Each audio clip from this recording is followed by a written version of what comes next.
তাহলে আমরা আজকে সকলকে ক্লাসে স্বাগত জানাই। চর্যাপদের ক্লাস। প্রথমত আমরা সাধারণত বলি চর্যাপদ, কিন্তু এটা উচ্চারণ চর্যা নয়, এটা উচ্চারণ হবে কি চর্যা, চর্যাপদ। তাহলে এই যে চর্যাপদটা আমরা দেখবো, আমরা মোটামুটি যা জানি চর্যাপদ একটা সাহিত্য। অনেকে বলে এটা কি আসলে কবিতার বই না গানের বই। সাধারণত এটা একটি গানের বই। এখানে 51টি গান আছে। সমস্ত গানগুলো সৃষ্টি হয়েছে আমাদের পড়ার জন্য না, যদি আমরা বাংলা বিভাগে চর্যাপদ পড়ি, কিন্তু আমাদের পড়ার জন্য এটা সৃষ্টি হয় নাই। এটা সাধারণত সৃষ্টি হয়েছে বুদ্ধ ধর্মের। কিভাবে আপনি, এটা একটি ধর্মীয় বই, কিভাবে আপনি মহানির্বাণ লাভ করবেন, কিভাবে আপনি এই ইহজগতের লোভ লালসা থেকে নিজেকে মুক্ত রাখবেন, এসব নিয়ে আসলে একটা নির্দেশনা দেওয়া। এটি একটি ধর্মীয় বই। আমাদের যেরকম ধর্মীয় বইয়ের মধ্যে কিছু বিধি থাকে, কিছু নিষেধ থাকে, চর্যাপদে সেরকম বিধি আর নিষেধ আছে। পাশাপাশি আজকে আমাদের যে যুগ বিভাগ আছে, আমরা বলি বাংলা সাহিত্যকে তিনটা যুগে ভাগ করতে পারি, সেটা হচ্ছে প্রাচীন যুগ, মধ্যযুগ আর কি আধুনিক যুগ। এটা মোটামুটি সবাই জানেন। তো সেই তিনটা যুগ বিভাগ এবং আমাদের চর্যাপদ, চর্যাপদের বিষয়বস্তু, চর্যাপদটা কবে লেখা হয়েছে, চর্যাপদটা কিভাবে আবিষ্কার করা হলো, তারপর হচ্ছে চর্যাপদ আবিষ্কার করার পর এর যে ভাষা, ভাষাটা অনেক প্রাচীন ছিল। 1000 বছর পূর্বের ভাষা আর বর্তমান ভাষা তো একরকম হবে না, ঠিক না? তো 1000 বছর পূর্বের ভাষা হওয়ার কারণে এটা নিয়ে টানাটানি শুরু করলো। এই বিস্তারিত আমরা আজকে আলোচনা করব। তাহলে আশা করি আমরা চর্যাপদ সংক্রান্ত অনেক কিছু জানতে পারবো। পাশাপাশি 1000 বছর পূর্বের ভাষাটা কেমন ছিল, 1000 বছর পূর্বের সমাজটা কেমন ছিল, মনোযোগী ছিল না ধনী ছিল, এগুলো আমরা টুকটাক করতে পারবো। এখানে আমরা যুগ বিভাগ দেখতে পাচ্ছি। যুগ বিভাগ থেকে মোটামুটি প্রশ্ন আসে। এখানে শুধু বিসিএস এর প্রশ্ন নেওয়া হয়েছে, কিন্তু অন্যান্য পরীক্ষার বিশেষ করে নবম গ্রেডের পরীক্ষা চিন্তা করলে প্রশ্ন আর অনেক বেশি হবে। যুগ বিভাগ 2 স্টার, আমাদের সর্বোচ্চ গুরুত্বপূর্ণ হচ্ছে 3 স্টার। তাহলে এখান থেকে প্রচুর প্রশ্ন আসবে, চর্যাপদের পরিচিতি, চর্যাপদের নামকরণ ইত্যাদি থেকে প্রচুর প্রশ্ন। এই যে আমরা দেখতেই পাচ্ছি বিগত সালে কত প্রশ্ন এখানে আছে। তাহলে বাংলা সাহিত্যের আমরা বলেছিলাম আজকে পার্টটা দুইটা ভাগ হবে, একটা হচ্ছে যুগ বিভাগ, একটা হচ্ছে চর্যাপদ। তাহলে আমরা যুগ বিভাগটা একটু আলোচনা করি। বাংলা সাহিত্যে মোট যুগ কয়টি? তাহলে অ্যান্সার হবে বাংলা সাহিত্যে মোট যুগ তিনটি। কি কি যুগ? 1 নম্বর হচ্ছে প্রাচীন যুগ, 2 নম্বর হচ্ছে মধ্যযুগ, 3 নম্বর হচ্ছে আধুনিক যুগ। তবে এই প্রাচীন যুগ নিয়ে কোনো সমস্যা নাই। প্রাচীন যুগের আমরা জানি আমাদের এই প্রাচীন যুগটা লং টাইম।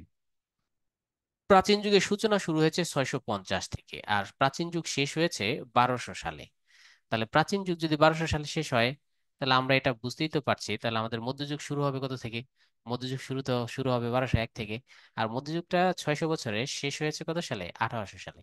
তাহলে মধ্যযুগ যদি 1800 সালে শেষ হয়, তাহলে আধুনিক যুগ শুরু হবে কত থেকে? আধুনিক যুগ শুরু হবে 1801 থেকে। 1801 থেকে বর্তমান পর্যন্ত আধুনিক যুগ চলমান। তাহলে এই হচ্ছে আমরা তিনটা যুগ পাইলাম। তাহলে প্রাচীন যুগ কত? 650 থেকে। মধ্যযুগ কত? 1201 থেকে। আর আধুনিক যুগ 1801 থেকে। তাহলে এই তিনটা যুগ আমরা পাইলাম। পাশাপাশি এখানে একটা জিনিস আমাদের খেয়াল রাখতে হবে, এটা নিয়ে একটু মতান্তর আছে। কেন মতান্তর আছে? আমরা জানি আমাদের প্রাচীন যুগে একটা মাত্রই সাহিত্য বা একটা মাত্রই গ্রন্থ আছে, সেই গ্রন্থটা বৌদ্ধ ধর্ম সংক্রান্ত। আমরা শুরুতেই পড়েছি, সেই গ্রন্থটার নাম কি? চর্যাপদ। সেই গ্রন্থটার নাম হচ্ছে চর্যাপদ। এই যে চর্যাপদ গ্রন্থটা, এটার 51টি গানের মধ্যে প্রথম প্রশ্ন হচ্ছে 1 নং গানটা কখন রচনা হয়েছে? তো ডক্টর মোহাম্মদ শহীদুল্লাহ বলেছেন 1 নং গানটা রচনা হয়েছে 650 সাল থেকে। এটা কার মতে? ডক্টর মোহাম্মদ শহীদুল্লাহ, আমাদের দেশের একজন জ্ঞান তাপস ডক্টর মোহাম্মদ শহীদুল্লাহর মতে। 1 নম্বর গানটা আপনারা হয়তো অনেকে শুনেছেন, কাতর বড় পঞ্চবী ডালো চঞ্চল চিয় পৈঠা কালো ধীর করিয় মশ পরিমাণ লুই ঘনয় গুরু পুচ্ছিয় জানো। এই যে 1 নং গানটা শহীদুল্লাহর মতে 650-এ শুরু হয়েছে। কিন্তু ডক্টর সুনীতি কুমার চট্টোপাধ্যায় তিনি আবার মতান্তর দিলেন। তিনি বললেন না, 1 নং গানটা তৈরি হয়েছে 950 সাল থেকে, তাই তার মতে প্রাচীন যুগ 950 থেকে 1200। ডক্টর সুনীতি কুমার, সুনীতি কুনীতি নয়। তাহলে আমরা এখানে দুইটা মতান্তর পাইলাম। যদি তাহলে আসে প্রাচীন যুগ কত সাল থেকে, তাহলে জেনারেলি আমরা 650-এ অ্যান্সার দিই। অনেক সময় নাম ধরে জিজ্ঞাসা করে, শহীদুল্লাহর মতে প্রাচীন যুগ কত সাল থেকে? 650 থেকে। সুনীতি কুমারের মতে প্রাচীন যুগ কত সাল থেকে? তখন অ্যান্সার হবে কি 950 থেকে। তাহলে দুইভাবে এই প্রশ্ন আসতে পারে, ঠিক আছে? নাম ধরে প্রশ্ন আসে, আর নাম ধরে যদি প্রশ্ন না আসে তাহলে যে কোনো একটা থাকবে, হয়তো 650 থাকবে, না 950 থাকবে। তাহলে আমরা বুঝতে পারলাম প্রাচীন যুগের একমাত্র সাহিত্যের নাম কি? চর্যাপদ। আর চর্যাপদ রচনা শুরু হয়েছে, 1 নম্বর গানটা লেখা হয়েছে কত সালে? 650 সালে শহীদুল্লাহর মতে, অথবা 950 সালে সুনীতির মতে। তবে এটা কি শতক ধরে প্রশ্ন আসে? আমরা জানি 6-এর বেশি হইলে সেটা সপ্তম শতক বলা হয়। তাহলে চর্যাপদের রচনা শুরু কত? সপ্তম শতকে। আর এই যে সুনীতির মতে, তাহলে সেটা কোন শতক হবে? দশম শতকে। আরেকটু জিনিস আমরা এখানে পড়ে নিতে পারি, ইংরেজি সাহিত্য বাংলা সাহিত্যের ঠিক 200 বছর আগে ইংরেজি সাহিত্যের সূচনা হয়েছে কত? 450-এ। 450-এ হচ্ছে ইংরেজি সাহিত্যের সূচনা। ওকে। তাহলে আমরা এই বিষয়টা বুঝতে পারলাম। তাহলে মধ্যযুগ 1201 সাল থেকে 1800 সাল, আর আধুনিক যুগ 1801 থেকে বর্তমান পর্যন্ত। মধ্যযুগের মধ্যে আবার একটু ঝামেলা আছে। মধ্যযুগের মধ্যে কি ঝামেলা আছে? মধ্যযুগের মধ্যেই ঢুকে গেছে অন্ধকার যুগ বা তুর্কি যুগ। অন্ধকার যুগ কেন? এই সময় সাহিত্য রচনা হয় নাই, চারপাশে কালা গুজগুজ হয়ে গেছিল না। এই পাশে সাহিত্য তেমন রচনা হয় নাই, সাহিত্য খুব কম রচনা হয়েছে, চারটা সাহিত্য মাত্র রচনা হয়েছে, এই জন্য এটাকে অন্ধকার যুগ বলা হয়। আর তুর্কিরা আক্রমণ করেছে তুর্কি যুগ কেন? কারণ ইখতিয়ার উদ্দিন মোহাম্মদ খুলজি উনি একজন তুর্কিবিদ ছিলেন, এই জন্য যেহেতু উনি ক্ষমতা দখল করে নিয়েছেন, বাংলার ক্ষমতা লক্ষণ সেনকে তাড়িয়ে দিয়ে উনি ক্ষমতা দখল করে নিয়েছেন, তাই এটাকে তুর্কি যুগ বলা হয়। তাই এইভাবে প্রশ্ন আসে অন্ধকার যুগ কত সাল থেকে। তাহলে অন্ধকার যুগটা যদি আমরা, অন্ধকার যুগ মধ্যযুগের একটা অংশ, ঠিক আছে। এই অন্ধকার যুগটাকে আমরা দেখব তুর্কি আক্রমণ 1204 সাল থেকে আমরা জানি, কিন্তু ধরা হয় 1201 থেকেই। তাহলে 1201 থেকে 1350, এই 150 বছর এটা হচ্ছে অন্ধকার যুগ। এটা অন্ধকার যুগ এবং এটা তুর্কি যুগ দুইটাই। অর্থাৎ যাহা অন্ধকার যুগ তাহাই কিন্তু কি তুর্কি যুগ। কেন এই সময়টা অন্ধকার যুগ আমরা ইতিমধ্যে পড়ে ফেলেছি। এই সময়টা সাহিত্য তেমন বেশি রচনা হয়নি, মাত্র চারটা সাহিত্য রচনা হয়েছে, তাই এটাকে আমরা অন্ধকার যুগ বলে থাকি। আবার চৈতন্য যুগটাকে আমরা দেখি শ্রী চৈতন্যদেব, হিন্দু ধর্মের একজন বিখ্যাত ব্যক্তি, মহাপুরুষ ছিলেন। শ্রী চৈতন্যদেব এসে মানুষের কল্যাণ করে গেছেন কিভাবে? ব্রাহ্মণ কায়স্থ বৈশ্য শূদ্র যে বিভাজন ছিল, সেই বিভাজনটাকে প্রচুর পরিমাণে কমিয়ে গেছেন এই শ্রী চৈতন্যদেব। এই শ্রী চৈতন্যদেব বাংলা সাহিত্যে এক বিশাল প্রভাব বিস্তার করেছেন। যেহেতু তিনি প্রভাব বিস্তার করেছেন শ্রী চৈতন্যদেব, এবং আমরা জানি তাকে নিয়ে জীবনী সাহিত্য রচিত রয়েছে। এই চৈতন্যদেবের জন্ম হয়েছে 1486, মারা গেছে 1533। যেহেতু 1486-তে তার জন্ম, তাহলে তার প্রভাবটা পড়া শুরু করেছে কত সাল থেকে? 1500 সাল থেকে তার প্রভাব শুরু হয়েছে। এই জন্য এটাকে বলা হয় চৈতন্য যুগ। তার জন্মটা এখানে লিখে দিই 1486, জন্মের পরেই তো আর তিনি প্রভাব বিস্তার করতে পারেন নাই। তার জন্মের কিছুদিন পরে, 14 বছর পরে তিনি প্রভাব বিস্তার করা শুরু করেছেন 1500 সাল থেকে, এটাকে বলা হয় চৈতন্য যুগ। আবার যুগ সন্ধিক্ষণ, যুগ সন্ধিক্ষণটাকে আমরা সবার শেষে দেখতে পাবো, এটাও মধ্যযুগের একটা অংশ। যুগ সন্ধিক্ষণ সেটাকে আমরা দেখতে পাবো 1760 সালে যুগ সন্ধিক্ষণের সূচনা। কারণ আমরা জানি যে 1801 সালে আধুনিক, এখন আমরা আধুনিকে যাই না, এখানে 40 বছর বাকি আছে এখন আধুনিকে যেতে। আর আধুনিকের 1860 পর্যন্ত এই যে 100 বছর, এই 100 বছরটাকে, অর্থাৎ আধুনিক যুগের 60 বছর, আর হচ্ছে মধ্যযুগের 40 বছর, এই 60 বছর আর 40 বছর মিলে মোট 100 বছর, এই 100 বছর সময়টাকে বলা হয় যুগ সন্ধিক্ষণ। একটু সংক্ষেপে বলে দিই, এই 1760 সালে ভারতচন্দ্র রায় গুণাকর মারা গেছেন, মধ্যযুগের তিনি শেষ কবি। তাহলে ভারতচন্দ্র রায়ের মৃত্যুর পর একটা খরা দেখা দিয়েছে, এরপর মধ্যযুগে 40 বছর কোনো কবি আর আবিষ্কৃত হয়নি। এরপর 1860 সালে আধুনিক যুগে এসে আমরা দেখতে পাই মাইকেলের উত্থান ঘটেছে। তাহলে মাইকেলের উত্থান ঘটেছে 1860 সালে, ভারতচন্দ্র মারা গেছে 1760 সালে। এই দুইটার সময়ের মাঝখানে যে 100 বছর, এই 100 বছরকে বলা হয় যুগ সন্ধিক্ষণ। আর এই 100 বছরে একজন কবি শুধুমাত্র জন্মেছিলেন, তার নাম কি? তার নাম ঈশ্বরচন্দ্র গুপ্ত। যেহেতু তিনি এই 100 বছরে একজনই কবি ছিলেন, ঈশ্বরচন্দ্র গুপ্ত, তাই তাকে বলা হয় যুগ সন্ধিক্ষণের কবি। আচ্ছা ঠিক আছে, এই বিষয়টা আমরা দেখলাম। এরপর আমরা দেখলাম আধুনিক যুগ 1801 সাল থেকে বর্তমানে চলমান। তবে কেউ কেউ আবার বলেন আধুনিকের পরবর্তীতে একটা যুগ শুরু হয়েছে, নৈরাশ্য আর হতাশার যুগ। এই নৈরাশ্য হতাশা এই যুগটাকে আবার কেউ বলে উত্তর। উত্তর মানে হচ্ছে কিন্তু উত্তর দিক নয়, উত্তর মানে হচ্ছে পর, মানে আধুনিকতার পর যে যুগ, সেটাকে আমরা বলি উত্তর আধুনিকতা। কেউ কেউ এটাকে বলেন, এটা নিয়ে অত বেশি প্রশ্ন আসে না। তারপর যদি বলা হয় উত্তর আধুনিকতার অন্যতম বৈশিষ্ট্য কি, তাহলে যে সময় নৈরাশ্য বা হতাশা সাহিত্য শুরু হয়েছে, সেটাকে আমরা বলি উত্তর আধুনিকতার যুগ, নৈরাশ্যবাদ, হতাশাবাদ। ঠিক আছে, তাহলে আধুনিক যুগের সূচনা 1801 সাল থেকে। তাহলে এই তিনটা যুগ আমরা বুঝতে পারলাম, ঠিক আছে। তাহলে যাহা অন্ধকার যুগ তাহাই কি তুর্কি যুগ, এই জায়গায় আমাদের খুব বেশি ফোকাস করতে হয়, কারণ এখান থেকে ভালো প্রশ্ন আসে। এখন আমরা দেখব প্রাচীন যুগের সাহিত্য কোনগুলো, মধ্যযুগের সাহিত্য কোনগুলো, এক নজরে আমরা একটু দেখে নিব। সালটা তো আমরা পড়েই ফেলেছি। প্রাচীন যুগ শুরু হয়েছে কত থেকে? 650 থেকে 1200 সাল প্রাচীন যুগ শেষ। আর এটা শুরু হয়েছে 1201 থেকে 1800 সাল শেষ। আর আধুনিক যুগ শুরু হয়েছে, আমরা পড়ে ফেলেছি 1801 থেকে বর্তমান পর্যন্ত আধুনিক যুগ চলমান, ঠিক না? এরপর যদি আমরা প্রাচীন যুগের সাহিত্যগুলোকে ধরি, প্রাচীন যুগের সাহিত্য কিন্তু বেশি নাই, একটা মাত্রই সাহিত্য, আমরা সেটা একটু আগেও পড়লাম। একমাত্র সাহিত্য, তাও আবার গানের বই, মূলত কবিতা নয়, গানের বই, সেটা চর্যাপদ। গান কয়টি? গান হচ্ছে 51টি গান। ঠিক আছে। অন্ধকার যুগে আবার অনেকগুলো সাহিত্য এসেছে। অন্ধকার যুগের সাহিত্য তো আমরা বললাম চারটা আছে, যেমন প্রাকৃতপঙ্গেল একটা সাহিত্য আছে, অন্ধকার যুগে নিরঞ্জনের রুশমা একটা সাহিত্য আছে, অন্ধকার যুগে শেখ শুভোদয়ার একটা সাহিত্য আছে, হলায়ন মিস্টার। এই হচ্ছে অন্ধকার যুগের সাহিত্য, সেটা আমরা একটু পরে আবার দেখবো।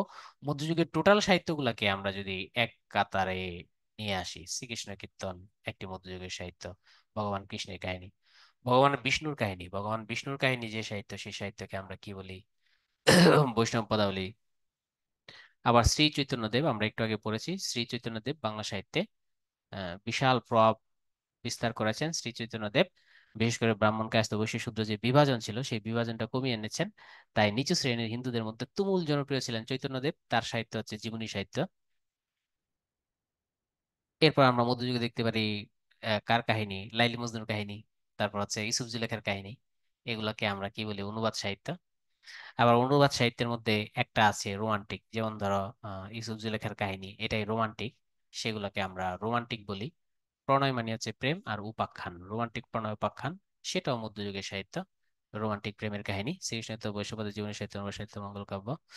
এরপর আমরা দেখতে পাবো মধ্যযুগে অনেক দেবদেবীর কাহিনী আছে, যেমন মনসা দেবীর কাহিনী মঙ্গল কাব্য, চণ্ডী দেবীর কাহিনী, অন্নদা দেবীর কাহিনী, এগুলো হচ্ছে মঙ্গল কাব্য।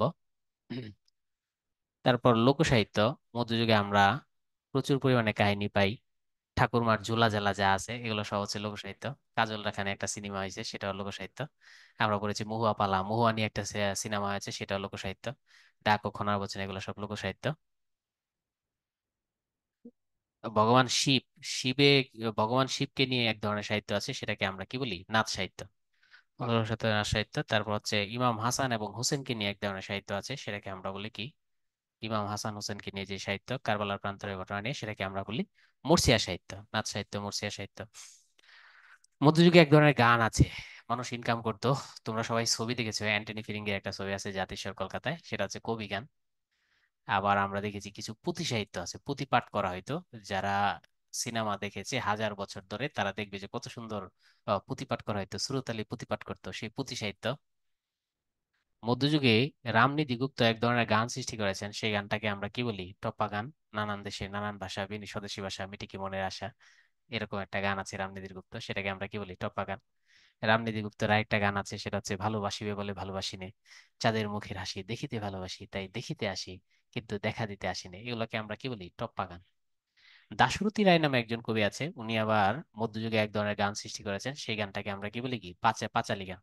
তোমরা জানো রামপ্রসাদ সেন মা কালীকে নিয়ে প্রচুর পরিমাণে সঙ্গীত সৃষ্টি করেছেন, সেই সঙ্গীতটাকে আমরা কি বলি, শ্যামা সঙ্গীত। শ্যামা সঙ্গীত। এবং পরবর্তী কবি কাজী নজরুল ইসলামও কিন্তু প্রচুর পরিমাণে শ্যামা সঙ্গীত লিখেছেন, তবে কাজী নজরুলেরটা কিন্তু মধ্যযুগের পড়বে না, কাজী নজরুলেরটা পড়বে আধুনিক যুগে। কিন্তু রামপ্রসাদ সেন যেটা লিখেছেন সেটা হচ্ছে কি মধ্যযুগে পড়বে, ঠিক না? আর রামপ্রসাদ সেন হচ্ছে ইয়ের বন্ধু ছিলেন, আমাদের যে নবাব সিরাজ ছিলেন, নবাব সিরাজের বন্ধু ছিলেন হচ্ছে রামপ্রসাদ সেন, এটা একটু মাথায় রাখতে হবে। মধ্যযুগে এক ধরনের কাব্য ছিল যেগুলোর মধ্যে গদ্য আছে, পদ্য আছে, পদ্যই থাকতো 90%, আর গদ্য থাকতো 10%, সেগুলোকে আমরা কি বলি, চম্পু কাব্য। তাহলে এই হচ্ছে আমাদের মধ্যযুগের সাহিত্য। তাহলে মধ্যযুগের সাহিত্যের মধ্যে আমরা কি দেখতে পাই, এটা যদি আমরা একটু সংক্ষিপ্ত করে নেই। দেখো, এখানে আছে কৃষ্ণ, ভগবান কৃষ্ণের কাহিনী, দেবতা। বৈষ্ণব পদাবলী, ভগবান বিষ্ণুর কাহিনী, এখানেও দেবতা। জীবনী সাহিত্য, শ্রী চৈতন্য দেব। মুসলমানদের মধ্যে তিনি একজন মহাপুরুষ ছিলেন, আর হিন্দু ধর্মের মধ্যে তিনি নিজেও ভগবান ছিলেন, ভগবান বিষ্ণুর অবতার ছিলেন। তাহলে এখানেও দেবতা। অনুবাদ সাহিত্যে আমরা নবী রাসূলদের কাহিনী পাই। রোমান্টিক প্রণয় উপাখ্যানে কিছু মঙ্গল কাব্যে আবার দেখতে পাই মনসার কাহিনী, চণ্ডীর কাহিনী, অন্নদা দেবীর কাহিনী, সব দেব দেবীর কাহিনী। নাচ সাহিত্যে শিবের কাহিনী। আবার এদিক দিয়ে হচ্ছে আমরা শ্যামা সঙ্গীতে দেখতে পাই মা শ্যামার কাহিনী। তাহলে যদি বলা হয় মধ্যযুগের প্রধান বৈশিষ্ট্য কি, তাহলে মধ্যযুগের প্রধান বৈশিষ্ট্য হচ্ছে দেবদেবী, এটা একটু মাথায় রাখবা, হ্যাঁ। মধ্যযুগের প্রধান বৈশিষ্ট্য হচ্ছে দেবদেবী। তাহলে চর্যাপদ কি দেবদেবীর কাহিনী? না, চর্যাপদ হচ্ছে ধর্মের কাহিনী, বৌদ্ধ ধর্মের কাহিনী, ঠিক আছে। এটা হচ্ছে ধর্ম, আমি আবারও বলে দিচ্ছি। চর্যাপদের 51টি গানের মধ্যে কি কথা বলা আছে, বৌদ্ধ ধর্মের সাধন, বৌদ্ধ ধর্মের ভজন, কিভাবে মহানির্বাণ লাভ করা যাবে, কিভাবে পাপ পঙ্কিলতা থেকে দূরে থাকা যাবে, এটাই আছে। তাহলে বৌদ্ধ ধর্ম। প্রাচীন যুগের সাহিত্যের বৈশিষ্ট্য কি, তাহলে অ্যান্সার হবে বৌদ্ধ ধর্ম। মধ্যযুগের সাহিত্যের বৈশিষ্ট্য কি, দেব দেবী। এবার যদি আমরা আধুনিক যুগের সাহিত্যটা দেখি, তাহলে আমরা খেয়াল করে দেখবো আধুনিক যুগে কারা কারা সাহিত্যিক আছে, রামমোহন রায়, রাজা রামমোহন রায়। তাহলে রামমোহন রায় লিখেছেন শহীদ হওয়া প্রথা বা বাতিল হওয়া উচিত কিনা এত বিষয়ক প্রস্তাব। তাহলে সমাজ সংস্কার, আধুনিক যুগের অন্যতম একটি বৈশিষ্ট্য কি, সমাজ সংস্কার, এটা আমরা দেখতে পেলাম। এরপর ধরো আবার ঈশ্বরচন্দ্র বিদ্যাসাগরও লিখেছেন। ঈশ্বরচন্দ্র বিদ্যাসাগর কি লিখেছেন, বিধবা বিবাহ প্রচলিত হওয়া উচিত কিনা এত বিষয়ক প্রস্তাব। তাহলে বিদ্যাসাগরও আধুনিক যুগের সাহিত্যিক ছিলেন, তার এখানেও দেখতে পাচ্ছি আমরা সমাজ সংস্কার। মাইকেলের কথা যদি আসো, মাইকেল কিন্তু ওই রামকে ভিলেন বানিয়ে রাবণকে হিরো বানিয়েছেন, এখানে হচ্ছে এক ধরনের মাইকেল মানুষ, এটাকে বেশি জোর দিয়েছেন। মাইকেল রাবণ যে শ্রীলঙ্কাকে প্রচন্ড পরিমাণে ভালোবাসতো, সেই দেশপ্রেমের উপর জোর দিয়েছেন, ঠিক না? আবার ঈশ্বরচন্দ্র গুপ্ত আধুনিক যুগে কবিতা লিখেছেন, কত রূপ স্নেহ করি দেশের কুত্তা ধরি, বিদেশে ঠাকুর ফেলিয়া। এই যে দেখো, ঠাকুর সম্মানীয় জিনিস সেটা ফেলে দেয়, দেশের কুত্তা, কুত্তা কিন্তু আদরণীয় না, কিন্তু ঈশ্বরচন্দ্র গুপ্ত কুত্তাকেও আদর করে। তাহলে এখানেও আমরা কি দেখতে পাচ্ছি, ঈশ্বরচন্দ্রের কবিতার মধ্যে কি আছে, দেশপ্রেম, দেশপ্রেম আমরা দেখতে পাচ্ছি, ঠিক না? আর রবীন্দ্রনাথ ঠাকুরের কবিতার মধ্যে আধুনিক যুগে আমরা দেখতে পাচ্ছি, তোমার এই যেন ভালোবাসি আছি শতরূপে শতবার, জনমে জনমে যুগে যুগে অনিমার। তাহলে এখানে কি দেখতে পাচ্ছি, প্রেম দেখতে পাচ্ছি। এই যে আমরা দেখতে পেলাম, তাহলে আধুনিক যুগের বৈশিষ্ট্য কি, সমাজ। আধুনিক যুগের বৈশিষ্ট্য হচ্ছে মানুষ। আধুনিক যুগের বৈশিষ্ট্য হচ্ছে প্রেম, দেশপ্রেম, এই জাতীয়। তাহলে আমরা তিন যুগের বৈশিষ্ট্য বুঝতে পারছি। একটা গ্লান্স হচ্ছে আমাদের বুঝতে হবে প্রাচীন যুগের বৈশিষ্ট্য কি, তাহলে অ্যান্সার হবে বৌদ্ধ ধর্ম। আর মধ্যযুগের বৈশিষ্ট্য কি, তাহলে দেবদেবীর। আর আধুনিক যুগের বৈশিষ্ট্য কি, সেটা হচ্ছে মানুষ, সমাজ সংস্কার। আধুনিক যুগের বৈশিষ্ট্য প্রেম, দেশপ্রেম, এগুলো হচ্ছে আধুনিক যুগের বৈশিষ্ট্য। তারপর ওই যে কিছু কিছু লোক যে বলে না আধুনিকতার পরেও আবার উত্তর আধুনিকতা চলে এসেছে, তাহলে উত্তর আধুনিকতার বৈশিষ্ট্য কি, নৈরাশ্যবাদ। নৈরাশ্য, হতাশা, যে সাহিত্যের মধ্যে নৈরাশ্য আছে, হতাশা আছে, এগুলো হচ্ছে উত্তর আধুনিকতার বৈশিষ্ট্য। তাহলে আমরা এই যুগের বৈশিষ্ট্যগুলো পড়ে নিলাম, ঠিক না? এখন এখান থেকে আমরা ইতিমধ্যে পড়েছি বাংলা সাহিত্যে প্রধানত তিনটি যুগে ভাগ করা হয়। প্রাচীন যুগ হচ্ছে এটা, মধ্যযুগ হচ্ছে এটা, আধুনিক যুগ এটা, আমরা তিনটাই পড়ে ফেলেছি। তবে এটা শহীদুল্লাহর মতে, কেউ কেউ আবার সুনীতি কুমারের মতে প্রাচীন যুগ শুরু হবে কত থেকে, 950 থেকে শেষ হবে, এটা নিয়ে কোনো মতান্তর নাই, 1200। তবে এটা আমরা পড়া পড়া আমাদের না। আবার চৈতন্যদেবের প্রভাব আমরা পড়েছিলাম, শ্রী চৈতন্যদেব। শ্রী চৈতন্যদেবের কাজ কি ছিল, মধ্যযুগে ব্রাহ্মণরা প্রচুর পরিমাণে অত্যাচার করতো, কাদের, কায়স্থ এবং বৈশ্য। কায়স্থ বৈশ্য শূদ্রদের অত্যাচার করতো, সেই অত্যাচার শ্রী চৈতন্যদেব এসে ব্রাহ্মণদের অত্যাচারকে খর্ব করে কায়স্থ বৈশ্য শূদ্রদের অধিকার নিয়ে আলোচনা করেছেন। তার জন্ম হয়েছিল 1400 কত সালে, 86 সালে। তার মৃত্যু হয়েছে 1500 কত সালে, 33 সালে। তাই মধ্যযুগে শ্রী চৈতন্যদেবের ভক্ত ছিল কোটি কোটি ভক্ত, এই সবাই তাকে মনে প্রাণে ভালোবাসিত। কিন্তু এই শ্রী চৈতন্যদেবকে ব্রাহ্মণরা হত্যা করেছে 1533 সালে। তিনি শ্রী চৈতন্যদেব যেহেতু ব্রাহ্মণদের ক্ষমতা খর্ব করেছেন, তাই ব্রাহ্মণ শ্রী চৈতন্যদেব প্রবেশ করেছিল একটা মন্দিরে, পুরীর জগন্নাথ মন্দিরে। সে মন্দিরে যাওয়ার পর ব্রাহ্মণরা তাকে হত্যা করে তার লাশটাকে গুম করে ফেলেছে, এটা একটা মতান্তর আছে। আরেকটি মতান্তর আছে, তিনি হচ্ছেন তিনি যেহেতু ভগবান বিষ্ণুর অবতার, অনেকে মনে করেন ভগবান কি হয়ে গেছেন, মন্দিরের ভিতরে গিয়ে বিলীন হয়ে গেছেন। তার মৃত্যু নিয়ে দুইটা মতবাদ আছে। এই যে তিনি অনেক প্রভাবশালী ব্যক্তি ছিলেন, তাই চৈতন্য যুগটা আসে 1501 সাল থেকে 1600 পর্যন্ত, এই 100 বছর হচ্ছে চৈতন্য যুগ। তাহলে আমাদের এই চৈতন্য যুগটাকে আবার ভালোবেসে পড়তে হবে, এই তিনটা না পড়লেও চলে, কিন্তু এটা পড়তে হবে, চৈতন্য যুগটা পরীক্ষায় আসে। অন্ধকার যুগের সাহিত্য আমরা পড়েছি। অন্ধকার যুগে কয়টি সাহিত্য পাওয়া গেছে আমরা বারবার পড়েছি। অন্ধকার যুগটা, যাহা অন্ধকার যুগ তাহার অপর নাম আমরা বলে দিয়েছি, সেটা হচ্ছে তুর্কি আক্রমণ হয়েছিল। তুর্কি যুগে এটাকে বলা হয়। ইখতিয়ার উদ্দিন বখতিয়ার খলজির কথা আমাদের মনে রাখতেই হবে। খলজির আক্রমণের ফলে এই তুর্কি যুগের সূচনা হয়েছিল। এই সময়ে মাত্র কয়টা সাহিত্য তৈরি হয়েছে, চারটি, প্রাকৃত পৈঙ্গল, শূন্য পুরাণ, নিরঞ্জনের রুশমা, শেখ শুভোদয়া। যেহেতু সাহিত্য কম তৈরি হয়েছে, সময়টা কিন্তু 150 বছর, অনেক সময়। এই অনেক সময়ে সাহিত্য কম হয়েছে, তাই এটাকে আমরা অন্ধকার যুগ বলি। তারপর অন্ধকার যুগে কি একেবারে সাহিত্য রচিত হয়নি? তাহলে হয়নি কথা বলা যাবে না, বলতে হবে ভাইয়া যে সাহিত্য খুব কম রচিত হয়েছে। কয়টি সাহিত্য রচিত হয়েছে, মাত্র চারটি সাহিত্য রয়েছে, রচিত হয়েছে। সেই সাহিত্যগুলোর নাম কি, প্রাকৃত পৈঙ্গল, শূন্য পুরাণ, নিরঞ্জনের উষ্মা, শেখ শুভোদয়া। ঠিক আছে। অন্ধকার যুগ কার কারণে হয়েছে, ইখতিয়ার উদ্দিন বখতিয়ার খলজির কারণে হয়েছে, খলজির আক্রমণের কারণে হয়েছে। এখন আমরা বিগত সালের কিছু প্রশ্ন এখান থেকে আমরা বিসিএস এ দেখি কি আছে। বাংলা সাহিত্যের পঠন সুবিধার জন্য বাংলা সাহিত্যকে কয়টি যুগে ভাগ করা হয়েছে, তিনটি যুগে ভাগ করা হয়েছে। এর মধ্যে প্রাচীন যুগ কোনটি, প্রাচীন যুগ 650 থেকে 1200 সাল, এটা হচ্ছে প্রাচীন যুগ। ঠিক আছে। এটা হবে না, কেন হবে না, কারণ এখানে 50-এ চলে গেছে। কোন সাহিত্য আদর্শের মধ্যে নৈরাশ্যবাদ আছে? নৈরাশ্যবাদ আমরা বারবার বলেছিলাম, নৈরাশ্যবাদ হতাশাবাদ, এটা হচ্ছে উত্তর আধুনিকতাবাদ। এটা আধুনিকতার যুগের একটা অংশ মাত্র, ঠিক না? কারো কারো মতে, সবার মতে নয়। বাংলা সাহিত্যে আধুনিক পর্ব শুরু হয় কোন শতকে? এই শতকের মধ্যে আধুনিক পর্ব যদি 1801 সাল হয়ে যায়, যখন এটা 1801 সাল হয়ে যায়, তখন শতক, শতক কিন্তু আর 18 থাকে না। শতক হয়ে যায় তখন কত, 19 শতক হয়ে যায়। তাহলে অ্যান্সার হবে 19 শতকে। বাংলা সাহিত্যে আধুনিক যুগ কত সাল থেকে শুরু, আমরা পড়েছি 1801 সাল থেকে, এবং সেটা কোন শতক, 19 শতক। হুম। মধ্যযুগের বাংলা সাহিত্যের নিদর্শন নয় কোনটি? মধ্যযুগে মধ্যযুগে সব আছে। মধ্যযুগে শ্রীকৃষ্ণ কীর্তন, বৈষ্ণব পদাবলী, জীবন সাহিত্য, অনুবাদ সাহিত্য, মঙ্গল কাব্য, লোক সাহিত্য, নাচ সাহিত্য, মরসিয়া সাহিত্য, কবি গান, পুঁথি সাহিত্য, টপ্পা গান, পাঁচালী গান, শ্যামা সঙ্গীত, এগুলো মধ্যযুগের সাহিত্য। কিন্তু একমাত্র চর্যাপদ মধ্যযুগের নয়। তাহলে চর্যাপদ কোন যুগের? চর্যাপদ হচ্ছে একমাত্র প্রাচীন যুগের সাহিত্য, আর বাকি সব মধ্যযুগের। বাংলা ভাষার মধ্যযুগ কত সাল থেকে আমরা ইতিমধ্যে জেনে গেছি, সেটা হচ্ছে 1201 সাল থেকে 1800 সাল পর্যন্ত মধ্যযুগ। আর মধ্যযুগের বৈশিষ্ট্য জেনেছি, মধ্যযুগে প্রচুর পরিমাণে কার কাহিনী আছে, দেবদেবীর কাহিনী আছে।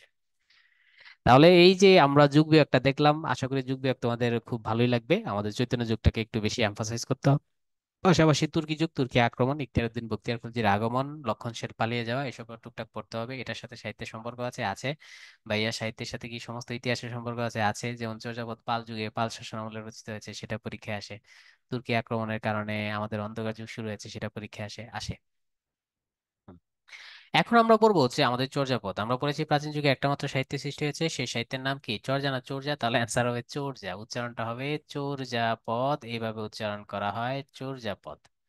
তাহলে আমরা বলবো চর্যাপদ। এখন প্রশ্ন হচ্ছে ভাইয়া, চর্যা শব্দের অর্থ কি? চর্যা শব্দের অর্থ হচ্ছে আচরণ। চর্যা শব্দের অর্থ হচ্ছে কি? আচরণ। তাহলে এটা একটা আচরণের পদ, আচরণের গান। এটা মূলত একটি গানের বই, ঠিক আছে। তবে এটাকে কবিতা কেউ কেউ বলে থাকেন, কবিতাও ঠিক আছে।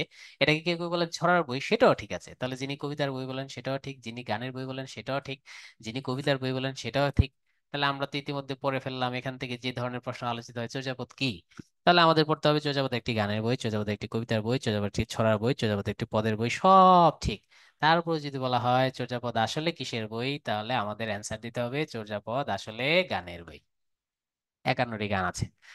চর্যাপদের বিষয়বস্তু কি? আমরা ইতিমধ্যে পড়ে ফেলেছি। চর্যাপদের বিষয়বস্তু হচ্ছে এটি একটি ধর্মীয় বই। যেহেতু এটি ধর্মীয় বই, তাহলে প্রশ্ন থাকবে ভাই এটা কোন ধর্মের বই? তাহলে এটা বৌদ্ধ ধর্মের বই। তাহলে চর্যাপদের প্রধান বিষয়বস্তু হচ্ছে বৌদ্ধ ধর্ম। কিভাবে তুমি বৌদ্ধ ধর্ম পালন করবে, বৌদ্ধ ধর্মে কি কি করা যাবে যেটাকে আমরা বৌদ্ধ ধর্মের বিধি বলি, কি কি করা যাবে না যেটাকে আমরা বৌদ্ধ ধর্মের নিষেধ বলি।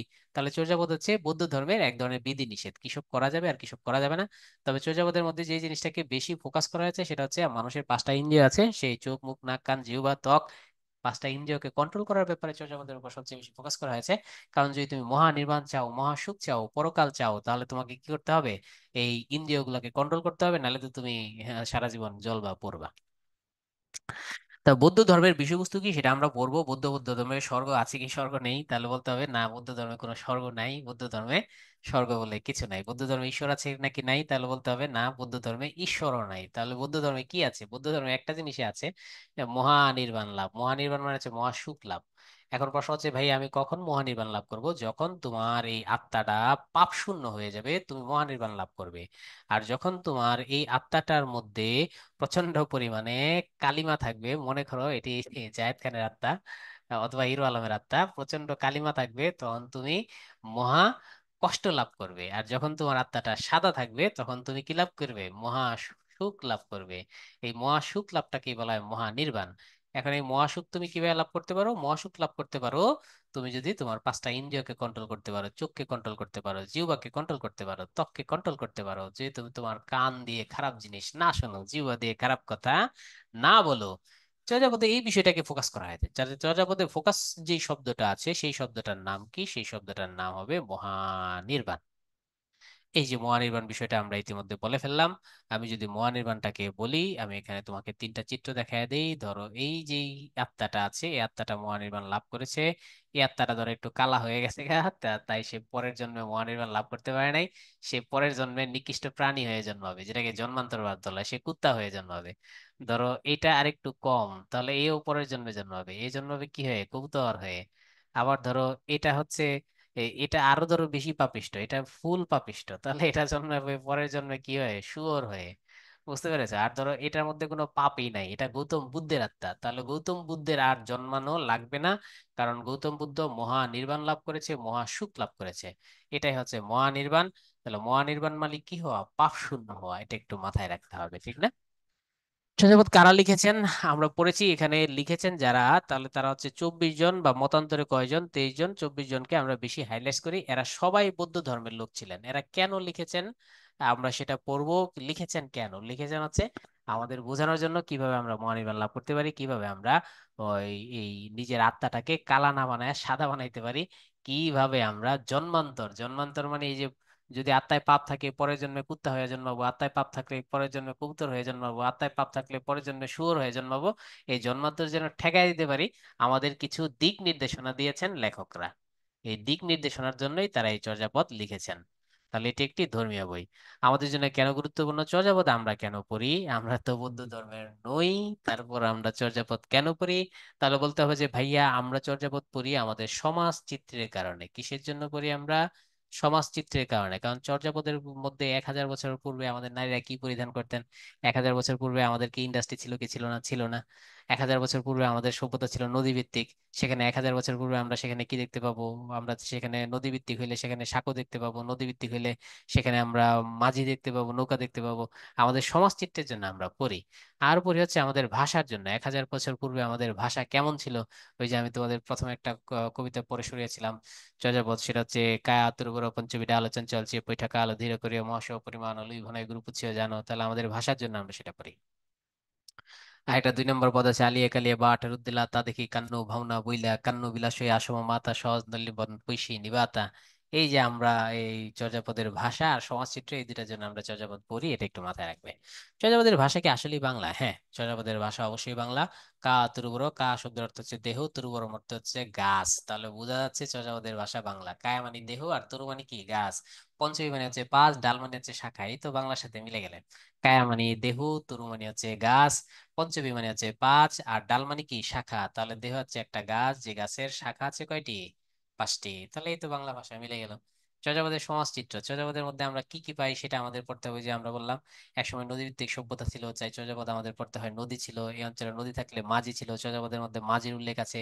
চর্যাপদের মধ্যে নদী যে গুণ টেনে তারপর নদী নৌকা পার হয় সেটা উল্লেখ আছে। চর্যাপদের মধ্যে নারী মাঝি ছিল সে উল্লেখ আছে।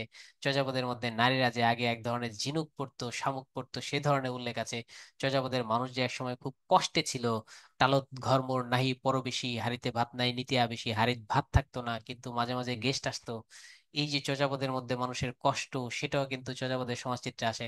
চর্যাপদের মধ্যে আমরা জানি বৌদ্ধদের রচনা, কিন্তু বৌদ্ধদের পালদের পর একসময় সেনরা ক্ষমতায় আসে, অর্থাৎ ধীরে ধীরে বৌদ্ধদের টপকিয়ে ব্রাহ্মণরা সমাজে গুরুত্বপূর্ণ প্রভাব সৃষ্টি করছে। সেই চর্যাপদের কথা সেটাও আছে, যে পাল শাসনামল কমে যাচ্ছে, ব্রাহ্মণদের সমাজে প্রভাব বেড়ে যাচ্ছে, সেটাও চর্যাপদের মধ্যে উল্লেখ করা আছে। তারপর চর্যাপদের মধ্যে উল্লেখ করা আছে তোমার যে বন জঙ্গল ছিল, সে আমাদের উত্তরে বন জঙ্গল, দক্ষিণে বন জঙ্গল, দক্ষিণ পূর্ব দিকে চট্টগ্রাম অঞ্চলে বন জঙ্গল, সেটা উল্লেখ আছে। চর্যাপদের মধ্যে আমাদের জোনাই বা যমুনা নদীর কথা উল্লেখ আছে। চর্যাপদের আমাদের পৌয়া বা পদ্মা খালের কথা উল্লেখ আছে। চর্যাপদের মধ্যে উল্লেখ আছে যারা চট্টগ্রামে মাহুত মানে হাতিকে বশ মানাতো তাদেরকে আমরা মাহুত বলি, সেই চর্যাপদের মধ্যে মাহুতের কথা উল্লেখ আছে। আমাদের অঞ্চলের মানুষ যে প্রচুর পরিমাণে সুরা পান করতো মানে মদ পান করতো, চর্যাপদের মধ্যে মদের কথা উল্লেখ আছে। তারপর যে সুরা ঢেলে দেয় নারী, সেই নারীর কথা চর্যাপদের মধ্যে উল্লেখ আছে। তাহলে চর্যাপদ তুমি পড়লে 1000 বছর আগে দারিদ্র বাংলাদেশ সম্পর্কে জানতে পারবে। চর্যাপদ পড়লে 1000 বছর আগে ব্রাহ্মণরা যে আস্তে আস্তে পাওয়ারফুল হয়ে মানুষের উপর অত্যাচার করছে সেটা জানতে পারবে। চর্যাপদের মধ্যে পড়লে নারীরা যে একসময় কাজ করতো, নৌকা চালাতো, পাটনি ছিল, মাঝি ছিল, মাঝি শব্দের অর্থ পাটনি, সেটা তুমি অনেক কিছু এই চর্যাপদের সমাজচিত্রে তুমি জানতে পারবে চর্যাপদ পড়লে। এই জন্যই আমরা চর্যাপদ এত গুরুত্ব সহকারে পড়ি। চর্যাপদ পড়লে আমাদের 1000 বছর পূর্বে ভাষাটাও জানা যায়। চর্যাপদের কবিগণ কয়জন আমরা ইতিমধ্যে পড়েছি। চর্যাপদের কবি সাধারণত 24 জন, মতান্তরে আছে কয়জন, 23 জন, ঠিক না? চর্যাপদের ছন্দ সম্পর্কে আমাদের পড়তে হয়। চর্যাপদের ছন্দ সম্পর্কে আমরা টুকটাক যা জানি সেটা হচ্ছে মাত্রাবৃত্ত ছন্দ। যাহা গান হয় তাহা সাধারণত কোন ছন্দ হয়, মাত্রাবৃত্ত ছন্দই হয়। চর্যাপদের নামকরণ, দেখো যেহেতু চর্যা শব্দের তো আচরণ, কোন ধর্মের আচরণ, বৌদ্ধ ধর্মের আচরণ। চর্যার মধ্যে আছে আচরণ, আছে আছে। চর্যার মধ্যে তোমার আচরণ কেমন হবে, সেটা বৌদ্ধ ধর্মের মানুষের আচরণ কেমন হবে সেটা সব দেওয়া আছে, কি কি করা যাবে আচরণ আর কি কি করা যাবে না, সেটা চর্যাপদের মধ্যে বলা আছে। চর্যাপদের নামকরণ এই কারণে অনেক নাম চর্যাপদের, ঠিক না? কেউ বলে এটাকে চর্যাপদ, কেউ বলে এটাকে চর্যা গীতিকা, কেউ বলে এটাকে চর্যা গীতিকোষ বৃত্তি, কেউ এটাকে নাম দিয়েছে চর্যাশ্চর্য, কেউ আবার নাম দিয়েছে চর্যাচর্য বিনশ্বয়। চর্যাপদের অনেক নাম আছে, আমরা সেটা ডিটেলস একটু পর পড়বো, চিন্তিত হয়েও না। আমরা চর্যাপদের আবিষ্কারটা পড়বো। চর্যাপদ রচনা আর আবিষ্কার কিন্তু এক জিনিস নয়। দেখো রচনা শুরু হয়েছে 650 থেকে 1200 সাল, ঠিক না? কিন্তু চর্যাপদটা আবিষ্কার খুঁজে পাওয়া গেছে কত সালে, অনেক পরে খুঁজে পাওয়া গেছে 1907 সালে, আধুনিক যুগে। তাহলে চর্যাপদ লেখা হয়েছে প্রাচীন যুগে, কিন্তু খুঁজে পাইছি আমরা আজ থেকে মাত্র কত বছর আগে, 100 বছর আগে খুঁজে পাইছি। লেখা হয়েছে চর্যাপদ প্রায় 1000 বছর আগে, আর খুঁজে পেয়েছি মাত্র কয় বছর আগে, 100 বছর আগে। তাহলে চর্যাপদের এই আবিষ্কারটা আমরা পড়বো, কিভাবে এটাকে আমরা এখন বই হিসাবে পাই। চর্যাপদের গবেষক কারা, দুইটা গবেষক তো আমরা দেখছি, ডক্টর সুনীতি কুমারের নাম আমরা দেখতে পাচ্ছি, তারপর হচ্ছে ডক্টর মোহাম্মদ শহীদুল্লাহ, তার নামও আমরা দেখতে পাচ্ছি। এরপর চর্যাপদের গবেষক আছে জসিমউদ্দিন, আছে না পল্লীকবি জসিমউদ্দিন, তার মেয়েও চর্যাপদের একজন গবেষক। তারপর তিব্বতী ভাষায় কিছু গবেষণা করেছেন কেউ কেউ আছে, সংস্কৃত ভাষায় গবেষণা করেছেন সেটা আছে, মণিদত্ত সংস্কৃত ভাষায় গবেষণা করেছেন, কীর্তিচন্দ্র চর্যাপদ তিব্বতী ভাষায় গবেষণা করেছেন। তাহলে এইভাবে আমরা নানাবিধ গবেষক দেখতে পাবো। আর আধুনিক যুগে আমরা দেখতে পাবো গবেষণা করেছেন যে জসিমউদ্দিনের মেয়ে, জসিমউদ্দিনের মেয়ে, সেও কিন্তু চর্যাপদ নিয়ে গবেষণা করেছেন। এই হচ্ছে চর্যাপদ নিয়ে এই টোটাল ডিটেলসটা আমরা পড়বো, আমরা জানবো। তাহলে আমরা এখানে দেখতে পাবো চর্যাপদের আবিষ্কার। আমরা এখন জানিয়ে পড়বো, সেটা হচ্ছে চর্যাপদের আবিষ্কার নিয়ে আমরা পড়াশোনা করব। আমরা রচনা আর আবিষ্কার এই দুইটা জিনিসকে একসাথেই পড়ে ফেলবো। এখন আমরা যে বিষয়টা নিয়ে পড়তে চাইবো সেটা হচ্ছে চর্যাপদের আবিষ্কার নিয়ে আমরা পড়বো। সেই আবিষ্কার হচ্ছে রচনাকাল। এই দুইটা জিনিস আমরা একবারেই পড়ে ফেলবো। একটা হচ্ছে রচনাকাল, রচনাকাল সম্পর্কে আমরা আগেও পড়েছি টুকটাক, আর পড়বো চর্যাপদের আবিষ্কার, সেটা আমরা এই পেজে পড়ে নিব। পাশাপাশি চর্যাপদ যে প্রকাশ, এখন যে আমরা সেটাকে বই হিসাবে পাই, সেটা আমরা পড়ে ফেলবো, ঠিক আছে? তিনটা জিনিস। তাহলে রচনাকাল শহীদুল্লাহর মতে অবশ্য আমরা পড়েছি চর্যাপদ রচনা শুরু হয়েছে 650 থেকে 1200 সালে, রচনা শেষ। এটা কার মতে? ডক্টর মোহাম্মদ শহীদুল্লাহ। শহীদুল্লাহ সবসময় ছোট মোটটাকে কি দেন? প্রাধান্য দেন। অবশ্য সুনীতি কুমার তার সাথে এখানে মিলেন নাই। সুনীতি কুমার বলেছেন আবার 950 সাল থেকে রচনাকাল। এখন জেনারেলি আমরা এটাই পরীক্ষায় বেশি আসে, এটাকেই বেশি অ্যান্সার দিই। তাহলে এই হচ্ছে রচনাকাল। কিন্তু আমরা জানি বইটা একসময় লস্ট হয়ে গেছে, বইটা হারিয়ে গেছে। কেন হারিয়ে গেছে সেটা আমরা জানি। এটা রচনা হয়েছে কাদের আমলে? পাল শাসন আমলে। তাহলে চর্যাপদ কাদের সম্পদ? সেটা আমরা জানি, বৌদ্ধ ধর্মের সম্পদ। কিন্তু একসময় তো পালদের হটিয়ে দিয়ে ক্ষমতা এসেছে কারা? সেনরা। তার সেনরা আবার কোন ধর্মের? হিন্দু ধর্মের। তখন এই সেনদের অত্যাচারে একসময় বৌদ্ধরা কিন্তু পালিয়ে গেছেন। বৌদ্ধরা আমাদের দেশ থেকে পালিয়ে গেছেন, বেশিরভাগ বৌদ্ধরা পালিয়ে চলে গেছেন কোথায়? নেপালে। যখন তারা নেপালে গিয়েছেন, তখন তারা এই চর্যাপদটাকে সাথে করে নিয়ে গিয়েছেন। তাহলে যেহেতু চর্যাপদটাকে তারা নেপালে পালানোর সময় সাথে করে নিয়েছেন, তাহলে চর্যাপদটা আবিষ্কার হবে কোন দেশ থেকে? তাহলে আবিষ্কার হবে নেপাল থেকে। চর্যাপদটা আবিষ্কার হবে কি? নেপাল থেকে চর্যাপদটাকে আবিষ্কার করা হয়েছে। এবং নেপালে কি চর্যাপদ ভালো জায়গায় ছিল? হ্যাঁ, ভালো জায়গায় ছিল। নেপালের রাজ দরবারে ছিল। শুধু রাজ দরবারে নয়, রাজ দরবারে একটা লাইব্রেরিতে সংরক্ষিত ছিল। যেহেতু রাজাদের লাইব্রেরি, সেই লাইব্রেরির নাম ছিল কি? Royal library. তাই এখান থেকে প্রশ্ন আসে, চর্যাপদ কোথা থেকে পাওয়া গেছে? নেপাল থেকে। চর্যাপদ কোথা থেকে পাওয়া গেছে? রাজ দরবার থেকে। রাজ দরবারের কোথা থেকে? রয়্যাল লাইব্রেরি থেকে। আবিষ্কারটা কে করেছেন এবং কত সালে এটা পাওয়া গেছে? সালটা আমরা পড়ে ফেলেছি। এটা পাওয়া গেছে 1900 কত সালে? 7 সালে।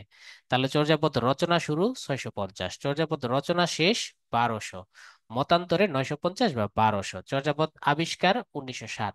এরপর আবিষ্কারের পর তো এটা কি করতে হবে? এটা তো আসলে তালপাতার পুঁথিতে ছিল, এটাকে ঘষা মাজা করতে হবে না? ঘষা মাজা করে এটাকে তো প্রকাশ করতে হবে, ঠিক না? বই আকারে প্রকাশ করতে হবে, তখন এটাকে বই আকারে প্রকাশ করার উদ্যোগ নেওয়া হয়।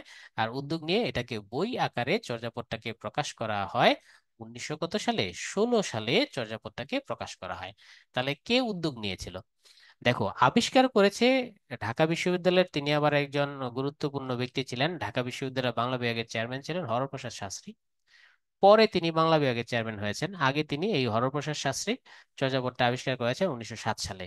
তখন আমাদের দেশে একটা বিখ্যাত প্রতিষ্ঠান ছিল, সেই প্রতিষ্ঠানের নাম হচ্ছে বঙ্গীয় সাহিত্য পরিষদ। এরা সাহিত্য নিয়ে গবেষণা করত। এই বঙ্গীয় সাহিত্য পরিষদ এটাকে প্রকাশ করেছেন 1916 সালে। এই হচ্ছে আমাদের ঘটনা। তাহলে এখানে যদি ভাইয়া কোন ধরনের প্রশ্ন আসতে পারে? আসবে চর্যাপদ রচনা শুরু 650, চর্যাপদ রচনা শেষ 1200 সাল। আর চর্যাপদের কি যেন, চর্যাপদের আবিষ্কার কত? আবিষ্কার হচ্ছে 1907 সালে। কে আবিষ্কার করেছেন? হরপ্রসাদ শাস্ত্রী। হরপ্রসাদ শাস্ত্রী আবার কি ছিলেন? পরবর্তীতে তিনি যখন ঢাকা বিশ্ববিদ্যালয় প্রতিষ্ঠা হয়, তখন তিনি বাংলা বিভাগের চেয়ারম্যান হয়েছিলেন হরপ্রসাদ শাস্ত্রী। 1907 সালে এটাকে তিনি আবিষ্কার করেছেন। এটা আবিষ্কার করার পর বইটা কারা নিয়ে গেছে? নিয়ে গেছে বঙ্গীয় সাহিত্য পরিষদ।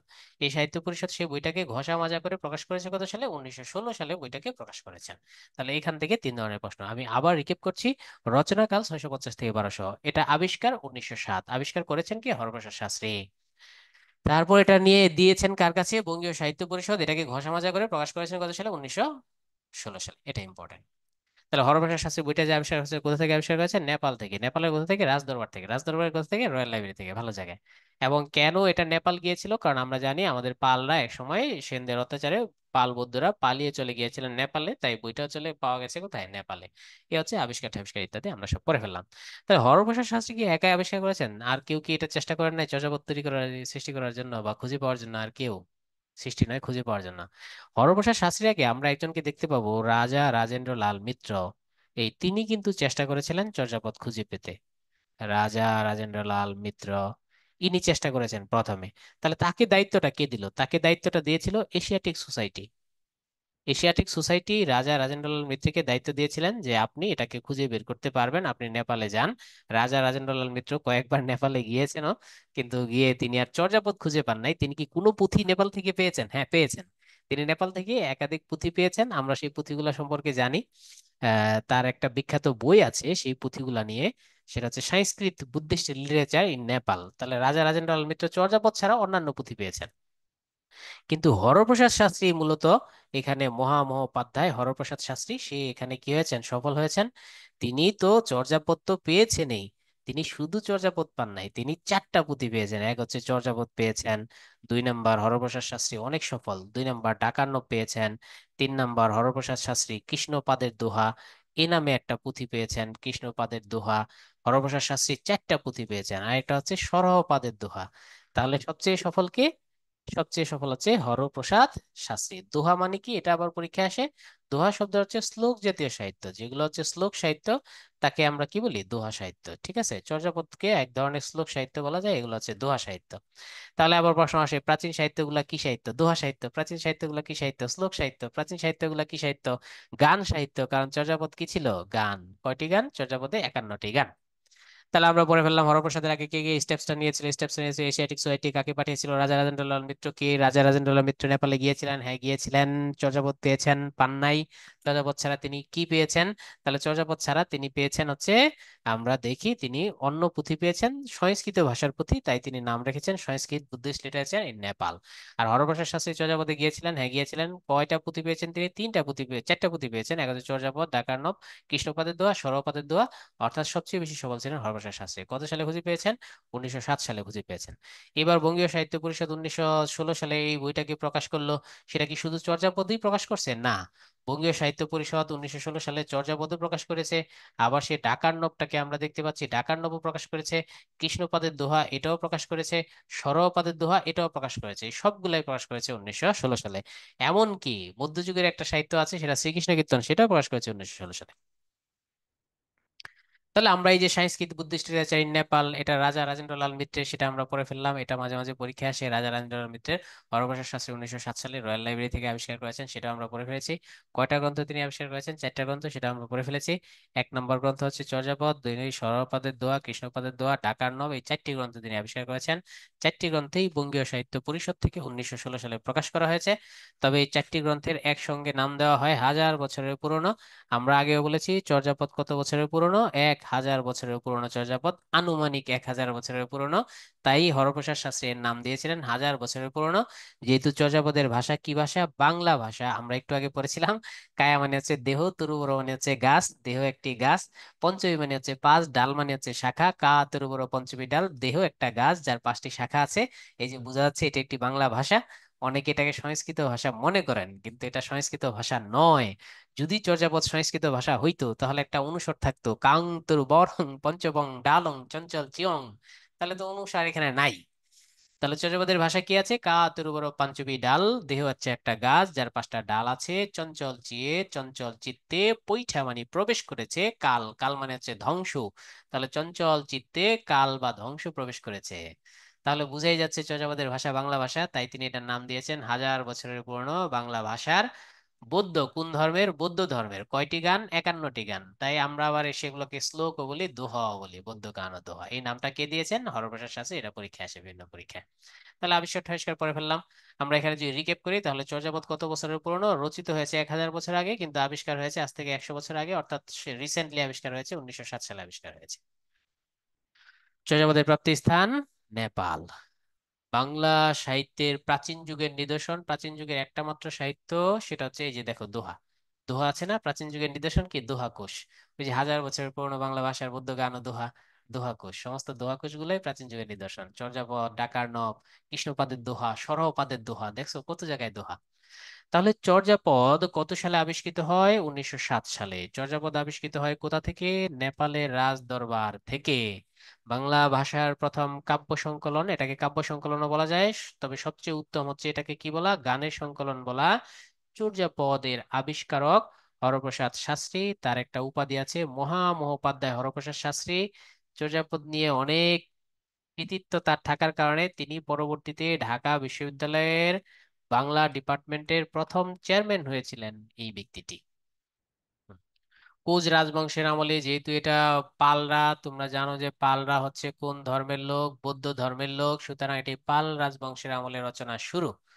হরপ্রসাদ শাস্ত্রী চর্যাপদ যে নামে প্রকাশ করেছিলেন, তার নাম হরপ্রসাদ শাস্ত্রী, এটার নাম দিয়েছিলেন। হাজার বছরের ওল্ড হয়ে গেছে, পুরাণ হয়ে গেছে। এটি কোন ভাষায়? বাংলা ভাষায়। কোন ধর্মের? বৌদ্ধ ধর্মের। এটি হচ্ছে গান জাতীয় সাহিত্য এবং শ্লোক জাতীয় সাহিত্য, দোহা। গুড। তাহলে চর্যাপদের রচনাকাল আমরা ইতিমধ্যে পড়ে ফেলেছি। ডক্টর মোহাম্মদ শহীদুল্লাহ বলেছেন কত? 650। 650। কিন্তু সুনীতি কুমার চট্টোপাধ্যায় এটাকে আবার বলেছেন, সুনীতি বলেছেন 950। শহীদুল্লাহর মতে 650, সুনীতির মতে 950 চর্যাপদের রচনাকাল। ঠিক না? তাহলে তো আমরা এই দুইটা পড়ে ফেলেছি। ওকে। তাহলে এই দুইটা নিয়ে কে আগে গবেষণা করেছেন? আগে গবেষণা করেছেন সুনীতি কুমার চট্টোপাধ্যায়, পরে গবেষণা করেছেন ডক্টর মোহাম্মদ শহীদুল্লাহ। সুনীতি কুমার চট্টোপাধ্যায় এইটা নিয়ে গবেষণা করে একটা বই প্রকাশ করেছেন, সেই বইটার নাম হচ্ছে ওডিবিএল। আর শহীদুল্লাহ একটা বই প্রকাশ করেছেন, সেটার নাম হচ্ছে বুদ্ধিস্ট মিস্টিক সং। আচ্ছা, বুদ্ধিস্ট, বুদ্ধিস্ট মিস্টিক সং, বুদ্ধদের রহস্যময় গান। বুদ্ধিস্ট মিস্টিক সং, বুদ্ধদের রহস্যময় গান। তাহলে ওডিবিএল মানে হচ্ছে অরিজিন, ডিতে হচ্ছে development of Bengali language, Bangla ভাষার উৎপত্তি ও বিকাশ। দেখো, এটা হচ্ছে বাংলা ভাষা, বাংলা ভাষা বেঙ্গলি ল্যাঙ্গুয়েজ, বাংলা ভাষার অরিজিন হচ্ছে উৎপত্তি, ডিতে হচ্ছে ডেভেলপমেন্ট, বিকাশ। তাহলে সুনীতি কুমারের বইটার ইংরেজি নাম the origin and development of Bengali literature, আর সুনীতি কুমারের বইটির বাংলা নাম হচ্ছে বাংলা ভাষার অরিজিন মানে উৎপত্তি, বিতে হচ্ছে বিকাশ। এই বইটি তিনি করেছেন 1926 সালে চর্যাপদ নিয়ে গবেষণা করে। আর শহীদুল্লাহর বুদ্ধিস্ট মিস্টিক সং 1900 কত সালে? 27 সালে। তাহলে এই দুইটা জিনিসের মধ্যে কি পার্থক্য আছে? তাহলে গবেষণা কে আগে করেছেন? গবেষণা আগে করেছেন সুনীতি কুমার চট্টোপাধ্যায়। কোন বইয়ের মাধ্যমে? ওডিবিএল। শহীদুল্লাহ করেছেন বুদ্ধিস্ট মিস্টিক সং এর মাধ্যমে 1927, ওডিবিএল 1926। এবার আসো, চর্যাপদ সব ভাষায় গুরুত্বপূর্ণ, কারণ যেহেতু এটি একটি ধর্মীয় বই, ধর্মীয় বই তো সব ভাষায় গুরুত্বপূর্ণ, ঠিক না? তাহলে আমরা যে চর্যাপদ, সেটা রচিত হয়েছিল কোন ভাষায়? বাংলা ভাষায়। পরবর্তীতে তোমরা জানো যে তিব্বতে প্রচুর পরিমাণে বৌদ্ধ ধর্মের লোক থাকে, তাহলে তিব্বতীয় ভাষায় সেটা অনুবাদ হয়েছে। আবার সংস্কৃত ভাষায়ও কিছু লোক আছে, ভারতবর্ষে কিছু বৌদ্ধ লোক আছে, তাদের সেটা সংস্কৃত ভাষায় অনুবাদ করা দরকার। যেহেতু এটি একটি ধর্মীয় গ্রন্থ, তাই আমরা দেখতে পাই এই বাংলা ভাষা থেকে সংস্কৃত ভাষায় অনুবাদ করা হয়েছে, তিব্বতীয় ভাষায় অনুবাদ করা হয়েছে। এখন আমাদের প্রশ্ন থাকবে যে ভাইয়া, বাংলা ভাষায় তো কবিরা লিখে গেছেন, সংস্কৃত ভাষায় কে অনুবাদ করেছেন, তিব্বতীয় ভাষায় কে অনুবাদ করেছেন? দেখো, এটাকে সংস্কৃত ভাষায় যিনি অনুবাদ করেছেন বা টিকাগুলো আবিষ্কার করেছেন, তার নাম হচ্ছে মুনি দত্ত। তাহলে সংস্কৃত ভাষা নিয়ে কাজ করেছেন মুনি দত্ত। তিব্বতী ভাষায় আবার সেটাকে অনুবাদ করেছেন কীর্তিচন্দ্র। তাহলে আমরা বুঝতে পারলাম তিব্বতী ভাষায় অনুবাদ যিনি করেছেন তিনি হচ্ছেন কীর্তিচন্দ্র। এখানে আবার একটা ঘটনা ঘটেছে। তাহলে দেখো, কীর্তিচন্দ্র তিব্বতী ভাষায় অনুবাদ করলো, এই বইটা আবার খুঁজে পাওয়া যাচ্ছিল না, বইটা লস্ট হয়ে গেল, হারিয়ে গেল, খুঁজে পাওয়া যাচ্ছে না। তাহলে এটা তো আবার কারো না কারো খুঁজে পেতে হবে। তখন আবার প্রবোধচন্দ্র এটাকে খুঁজে পেলেন। তাহলে প্রবোধচন্দ্র এটাকে পেলেন খুঁজে। তো খুঁজে পাওয়ার পর তিনি দুইটা কাজ করলেন, তিনি এটাকে খুঁজে পেলেন প্লাস তিনি এটাকে প্রকাশ করলেন, তাই দুইটাই আসে। তিব্বতী ভাষায় অনুবাদ করেছেন কে? কীর্তিচন্দ্র। তিব্বতী ভাষায় অনুবাদ হারিয়ে গিয়েছিল, খুঁজে পেয়েছেন কে? প্রবোধচন্দ্র। তিব্বতীয় ভাষায় খুঁজে পাওয়ার পর এটাকে প্রকাশ করেছেন কে? প্রবাদচন্দ্র। এই দুইটা পরীক্ষায় আসে। এর মধ্যে প্রশ্ন এসেছিল তিব্বতী ভাষায় প্রকাশ করেছেন কে? তাহলে অ্যান্সার হবে প্রবাদচন্দ্র, এটা ইম্পর্টেন্ট। আবার খুঁজেও পেলেন কে? সেটাও কিন্তু প্রবোধচন্দ্র। আর অনুবাদটা করেছিলেন কে? কীর্তিচন্দ্র। কেন তিব্বতী ভাষায় অনুবাদ করার প্রয়োজন হবে? আমরা সবাই জানি তিব্বতে হচ্ছে সবই বৌদ্ধ ধর্মের লোক, তিব্বতে একটা সরকার আছে তোমরা জানো, সেটা হচ্ছে দালাই লামা, এই সরকারের প্রধান, সব কিন্তু বৌদ্ধ ধর্মের, সুতরাং তাদের তো এটা বেশি লাগবে, এটা তো ধর্মীয় গ্রন্থ। আর সংস্কৃত ভাষায় টিকাগুলা কে লিখেছেন? মুনি দত্ত। তাহলে আমরা পড়ে ফেললাম, হ্যাঁ। তাহলে চর্যাপদ মূলত লেখা বাংলা ভাষায়, অনুবাদ সংস্কৃত ভাষায় মুনি দত্ত করেছেন, তিব্বতী ভাষায় কীর্তিচন্দ্র করেছেন।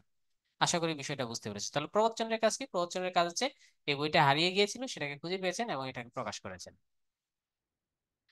চর্যাপদের তিব্বতী অনুবাদ, দেখো অনুবাদ করেন কে? যদি আসলে অনুবাদ করেন কে? অনুবাদ করেন হচ্ছে কীর্তিচন্দ্র, কিন্তু অনুবাদ করেছেন এখানে আসে নাই, আসছে হচ্ছে অনুবাদটি প্রকাশ করেছেন কে? যেহেতু প্রকাশ এসেছে, সুতরাং অ্যান্সার হবে কি? প্রবোধ। চর্যাপদের টিকাকারের নাম কি? আমরা ইতিমধ্যে পড়েছি, যিনি সংস্কৃত ভাষায় সমস্ত টিকাগুলো করেছেন মণি দত্ত, তার ক্রেডিট কিন্তু অনেক। চর্যাপদের এক একজনের এক এক ক্রেডিট। হরপ্রসাদের কি ক্রেডিট বলো তো? হরপ্রসাদ শাস্ত্রী হচ্ছে সেটাকে কি করেছেন? আবিষ্কার করেছেন। বঙ্গীয় সাহিত্য পরিষদের কি ক্রেডিট বলো তো? বঙ্গীয় সাহিত্য পরিষদ সেটাকে প্রকাশ করেছেন। এরপর আবার এই চর্যাপদের ভাষা অনেকে বুঝে না, অনেকেই বুঝে না। এই ভাষা নিয়ে গবেষণা কে করেছেন? চর্যাপদের ভাষা নিয়ে গবেষণা করেছেন সুনীতি কুমার চট্টোপাধ্যায়। গবেষণা করেছেন চর্যাপদের ভাষা নিয়ে কে? শহীদুল্লাহ। এরাও সবটুকু বুঝতো না। মনে করো এরা চর্যাপদের ভাষা 80% বুঝতো। আলিয়ে কালিয়ে বাট রুদ্দলা তা দেখি কান্নু বাউনা বইলা কান্নু বিলাস হয়ে আসব মাতা সহজ নীলনিবন পৈশী নিবাতা, এরা 80% বুঝতো। কিন্তু চর্যাপদের ভাষা প্রথম যিনি 100% বুঝতে পেরেছেন তার নামই মুনি দত্ত। তাই উনি কিন্তু সর্বপ্রথম সকল টিকাগুলো আবিষ্কার করেছেন, তাই ওনাকে আমরা টিকাকার বলি। তবে উনি টিকাগুলা বাংলা ভাষায় নয়, উনি টিকাগুলার ব্যাখ্যা দিয়েছেন কোন ভাষায়? সংস্কৃতি ভাষায়। তাহলে চর্যাপদের অনেকের অবদান। এখান থেকে আমরা আরেকবার লাস্টবার প্রশ্ন করি। আবিষ্কার করেছেন হরপ্রসাদ, প্রকাশ করেছেন বঙ্গীয় সাহিত্য পরিষদ। এটার ভাষা নিয়ে গবেষণা করেছেন, প্রথম গবেষণা সুনীতি কুমার, দ্বিতীয় গবেষণা Shahidullah. ODBL Suniti Kumar, Buddhist mystic song কে লিখেছেন? শহীদুল্লাহ। মণিদত্ত কি করেছেন? সমস্ত টিকাগুলো আবিষ্কার করেছেন। তবে মণিদত্ত টিকাগুলো ব্যাখ্যা করেছেন কোন ভাষায়? সংস্কৃত ভাষায়। তাহলে আজকে যে আমরা চর্যাপদ বুঝতে পারি এটার প্রধান ক্রেডিট কিন্তু মণিদত্তের। আচ্ছা, আর চর্যাপদের ভাষা যে বাংলা, এটা প্রচুর এই নিয়ে গবেষণা করেছেন কে? সুনীতি কুমার। কারণ চর্যাপদের ভাষা যখন বোঝা যায় না, 1000 বছর প্রাচীন, তখন কিন্তু আসামের লোকেরা বললো চর্যাপদ আমাদের, উড়িষ্যার লোকেরা বললো চর্যাপদ আমাদের, হিন্দি লোকেরা বলে চর্যাপদ আমাদের, আমরা বাংলার লোকেরা বলি চর্যাপদ আমাদের। চর্যাপদের এমন মারামারি শুরু হয়েছে, সখী তুমি কার? চর্যাপদ একটা সখী, এ নিয়ে টানাটানি করে আসাম, উড়িষ্যা, হিন্দি, বাংলা সবাই। তখন এই সুনীতি কুমার প্রমাণ করে দেন চর্যাপদের ভাষা বাংলা, এটা পরীক্ষায় আসে। ডক্টর মোহাম্মদ শহীদুল্লাহ সম্পাদিত চর্যাপদ বিষয়ক গ্রন্থের নাম কি? তাহলে অ্যান্সার হবে বুদ্ধিস্ট মিস্টিক সং। আমরা পড়েছিলাম এটা হচ্ছে 1900 কত সালে? 27 সালে। আর তার আগে সুনীতির বই ওডিবিএল, ওডিবিএল 1926 সালে, কারণ প্রথম গবেষণা সুনীতি করেছেন। চর্যাপদ তিব্বতী ভাষায় অনুবাদ করেছেন কে? কীর্তিচন্দ্র। এখানে একটা ঝামেলা আছে, সেটা আমি আবারও বলে দেই। সেটা হচ্ছে চর্যাপদ মূলত মূলত কোন ভাষার চর্যাপদ? তাহলে অ্যান্সার হবে বাংলা ভাষার। কিন্তু যেহেতু ভারতে সংস্কৃত ভাষায় অনেক বৌদ্ধ আছে, সংস্কৃত ভাষায় সকল টিকাগুলা কে লিখেছেন? মুনি দত্ত। তার অবদান অনেক, তার অবদানটাই বেশি। এরপর সেটাকে আবার, যেহেতু তিব্বতের সবই বৌদ্ধ, তিব্বতী ভাষায় সেটাকে আবার অনুবাদ যদি আসে, তিব্বতী ভাষায় অনুবাদ, অনুবাদ কথাটা হলে অ্যান্সার হবে কীর্তিচন্দ্র। ঠিক না? তারপর যদি বলা হয় এই বইটা আবার হারিয়ে গিয়েছিল, তখন খুঁজে পেলেন কে এবং প্রকাশ করলেন কে? খুঁজে পাওয়া আর প্রকাশ যদি হয় তখন আবার অ্যান্সার হবে কি? প্রবোধচন্দ্র। এই দুইটা অনেকের ঝামেলা লাগে। তাহলে প্রবোধচন্দ্রের কাজ হচ্ছে খুঁজে পেলেন, প্রবোধচন্দ্রের কাজ হচ্ছে প্রকাশ করলেন। ঠিক না? আর অনুবাদ যিনি করলেন তার নাম কীর্তিচন্দ্র। আর ইনি করেছেন কোন ভাষায়? সংস্কৃত ভাষায়। হুম। চর্যাপদের ভাষা, ভাষা নিয়ে চর্যাপদে এক বিশাল মারামারি, আমরা একটু ভাষাটা নিয়ে আলোচনা করব। চর্যাপদের ভাষা।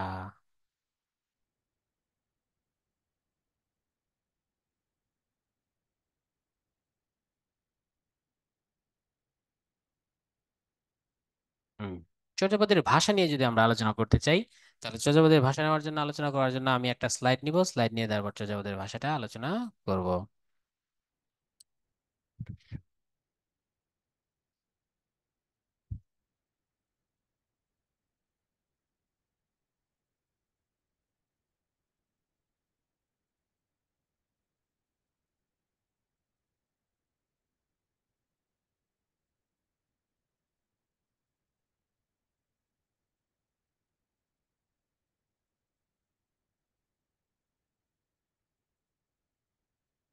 চর্যাপদের ভাষা, ঠিক না? চর্যাপদের ভাষা, এই ভাষাটা নিয়ে যদি আলোচনা করতে চাই, দেখুন চর্যাপদে এইভাবে বলা আছে: কা, তরু, বড়, পাঞ্চবি, ডাল, চঞ্চল, চিয়ে, পৈঠা, কাল, ধীর, করিয়, মহাসুহ, পরিমাণ, লুই, লুই হচ্ছে কবির নাম, বনই, গুরু, কুৎসিয়, চান। এ হচ্ছে চর্যাপদের ভাষা। যেহেতু এটা কত বছর আগের ভাষা? 1000 বছর আগের ভাষা, তাই আসামের সাথে অনেকটা মিলে যায়। কারণ আসাম বললে এর ভাষা আসাম। কিছুটা আবার হিন্দির সাথে মিলে যায়, হিন্দিরা এটা দাবি করলো। আমরা যারা বাংলার লোক তারা দাবি করলাম চর্যাপদের ভাষা কি বাংলা। আবার বিহার, উড়িষ্যার লোকেরা দাবি করলো চর্যাপদের ভাষা তার। তাহলে সখী তুমি কার, ঠিক না? পরবর্তীতে এটা নিয়ে গবেষণা কি করলেন আমরা বললাম, প্রথম গবেষক সুনীতি কুমার চট্টোপাধ্যায়। সুনীতি কুমার চট্টোপাধ্যায়ের বিখ্যাত বই ODBL, এই বইয়ের মাধ্যমে 1926 সালে তিনি গবেষণা করে দেখিয়ে দেন চর্যাপদের ভাষা বাংলা। তিনি কিভাবে দেখালেন? বললেন কায়া মানে কি দেহ, তাহলে এটি একটি বাংলা শব্দ। তরু মানে কি গাছ, তাহলে এটি একটি বাংলা শব্দ। তাহলে দেহ পাইলাম, গাছ পাইলাম, বাংলা শব্দ। তিনি দেখাইলেন প্রমাণ। পাঞ্চবী শব্দটাকে তুমি করো পঞ্চ, পঞ্চ মানে কি পাঁচ, ডাল মানে কি শাখা, তাহলে এই তো এটা একটি বাংলা শব্দ, বোঝা গেল। চঞ্চল মানে চঞ্চল, চিয়ে, চিয়ে মানে হচ্ছে চিত্ত, চিত্ত মানে হচ্ছে মানুষের মন, মানুষের মনটা কেমন হয়, চঞ্চল হয়, পাপ প্রবণ হয়। পৈঠা, পৈঠা শব্দের অর্থ তিনি দেখালেন, পৈঠা শব্দের অর্থ হচ্ছে প্রবেশ করা। কাল মানে কি ধ্বংস, আমরা বলি না কাল সাপ, কাল সাপ যে সাপে ছোবল দিলে ধ্বংস অনিবার্য তাকে কি বলি, কাল সাপ। তাহলে তিনি বুঝাই দিলেন কায়া তরুবর দেহ একটা গাছের মতো, তাহলে আমাদের কি দাঁড়াবে, দেহ, দেহটা একটা গাছের মতো, যার পাঁচটি কি আছে, ডাল আছে, তিনটা চারটা পাঁচটা ডাল আছে। চঞ্চল চেয়ে আমাদের চিত্ত পাপ প্রবণ, পৈঠা কাল, এই জন্য আমরা ধ্বংস হয়ে যাই। এই যে আমাদের চিত্ত, আমাদের চিত্তে ধ্বংস প্রবেশ করে এই পাঁচটা রাস্তা দিয়ে। পাঁচটা ডাল বলতে পাঁচটা ইন্দ্রিয়কে বোঝানো হয়েছে। পাঁচটা ইন্দ্রিয় কান, চোখ, কান, নাক ইত্যাদি, পাঁচটা ইন্দ্রিয়কে বোঝানো হয়েছে, তিনি এটা ব্যাখ্যা দিলেন। তাহলে চর্যাপদের ভাষা যে বাংলা, সর্বপ্রথম এটা কে প্রমাণ করলেন? তাহলে অ্যান্সার হবে সুনীতি কুমার চট্টোপাধ্যায়, ODBL বইয়ের মধ্যে 1926 সালে। তিনি কি ব্যাখ্যা দিলেন? এই পাঁচটা দ্বারা পাঁচটা ইন্দ্রিয় বোঝায় চর্যাপদের ভাষা, যেমন কান, নাক, জিহ্বা, ত্বক এবং জিহ্বা, আর কি দেখলাম, চোখ। তাহলে এই যে পাঁচটা ইন্দ্রিয়, ঠিক আছে, দেহ হচ্ছে একটা গাছের মতো যার পাঁচটা ডাল আছে, পাঁচটা ইন্দ্রিয় আছে। চঞ্চল চেয়ে আমাদের চিত্তে প্রবেশ করেছে, পৈঠা, পৈঠা কাল মানে আমাদের ধ্বংস প্রবেশ করে। তাহলে আমাদের ধ্বংস প্রবেশের রাস্তা কয়টা? ধ্বংস প্রবেশের রাস্তা হচ্ছে পাঁচটা। সেই পাঁচটা রাস্তা ধ্বংস প্রবেশের কি কি? দেখো, চোখ, চোখ দিয়ে আমরা কি, হ্যাঁ, নারী মানুষ দেখলে তুমি চোখ টিপ দাও, তাহলে এই চিত্তের মধ্যে কি ঢুকেছে? পাপ ঢুকেছে চোখ দিয়ে। মুখ দিয়ে বাজে বাজে কমেন্টস করো মেয়ে মানুষ দেখলে, তাহলে আবার পাপ ঢুকেছে। তারপর হচ্ছে মনে করো যে কি করো, কান দিয়ে তুমি মমতাজের খারাপ গান শুনো, তাহলে আবার তোমার চিত্তে কি ঢুকেছে? পাপ ঢুকেছে। এরপর হচ্ছে ত্বক, ত্বক দিয়ে মেয়ে মানুষের সাথে স্পর্শ পাওয়ার চেষ্টা করো, তাহলে এখানে আরো কি ঢুকেছে? এখানে আরো ঢুকেছে কি? পাপ, ঠিক না? গুড। এবার ধরো চোখ দিয়ে মেয়ে মানুষকে চোখ টিপ দাও, তাহলে তোমার আরো পাপ ঢুকেছে। তাহলে এইটা হচ্ছে একটা বিশাল পাপিষ্ঠ আত্মা। আর এই পাপিষ্ঠ আত্মার কি হবে? জন্মান্তর ঘটবে। জন্মান্তর মানে আরেকটা জন্ম ঘটবে। এবং এটা কি হবে? এটা পরের জন্মে খুব নিকৃষ্ট প্রাণী হবে, শুয়োর হবে। তাহলে দেখো চর্যাপদ কিন্তু কত সুন্দর কথা। এই ধরনের সাহিত্যকে আমরা বলি রূপক সাহিত্য, ঠিক না? ওকে, তাহলে চর্যাপদের দাবিদার ছিল অনেকে, কিন্তু চর্যাপদের ভাষা যে বাংলা এটা সর্বপ্রথম কে প্রমাণ করে দেন? সুনীতি কুমার চট্টোপাধ্যায়, ODBL বইয়ের মাধ্যমে তিনি প্রমাণ করে দেন। চর্যাপদের কাহিনী যেটা সেটাও বাংলা। চর্যাপদের বলা আছে উত্তর দিকে পাহাড়ের কথা, সেটা বাংলা। চর্যাপদের দক্ষিণ পূর্ব দিকে পাহাড়ের কথা বলা আছে, সেটা চট্টগ্রামের অঞ্চলের বাংলা। চর্যাপদে বর্ণিত আছে পূর্ব দিকে, উত্তর পূর্ব দিকে পাহাড়, সিলেট অঞ্চলের পাহাড়, সেটাও কিন্তু বাংলাকেই নির্দেশ করে।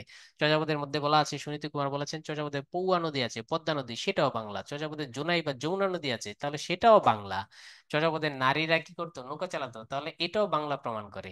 তাহলে এইসব তিনি বিভিন্ন স্থান দেখিয়ে, বিভিন্ন ভাষা দেখিয়ে, এসব দেখিয়ে, বিভিন্ন কৃষ্টি কালচার দেখিয়ে তিনি প্রমাণ করে দিলেন চর্যাপদের ভাষা বাংলা। তাহলে আসাম, হিন্দির লোকেরা ছেড়ে দিল, উড়িষ্যার লোকেরা ছেড়ে দিল, কিন্তু আসামের লোকেরা এখনো ছাড়ে নাই। আমাদের দেশেও চর্যাপদ পড়ানো হয়, আসামেও কিন্তু চর্যাপদ পড়ানো হয়। তারপর আমরা বলবো চর্যাপদের ভাষা কি বাংলা? চর্যাপদের ভাষা কি সংস্কৃত? না। যদি সংস্কৃত হইতো তাহলে এটা হতো কাং তুর বরং পঞ্চবং ডালং, এটা হইতো না। অথবা সংস্কৃত লাস্টে একটা ম থাকে বা অনুসার থাকে, কামম তোর বরম পঞ্চবম ডালম, তোমরা পড়েছো ম থাকে কিভাবে, গীতম গোবিন্দম পড়েছো তোমরা। তাহলে এটা সংস্কৃত ভাষা নয়। তাহলে চর্যাপদের ভাষা কি বাংলা? বাংলা ভাষা। তবে এই বাংলাটা আসলে কোন ধরনের বাংলা সেটা আমরা একটু ব্যাখ্যা করতে পারি। এই বাংলাটাকে আমরা তাহলে কি বলবো? দেখো চর্যাপদের ভাষা নিয়ে কি ঝামেলা হইলো। হুম, চর্যাপদের ভাষা নিয়ে আরো কি কি ঝামেলা হইলো সেটা আমরা একটু একটা গ্লান্স দেখে নেই।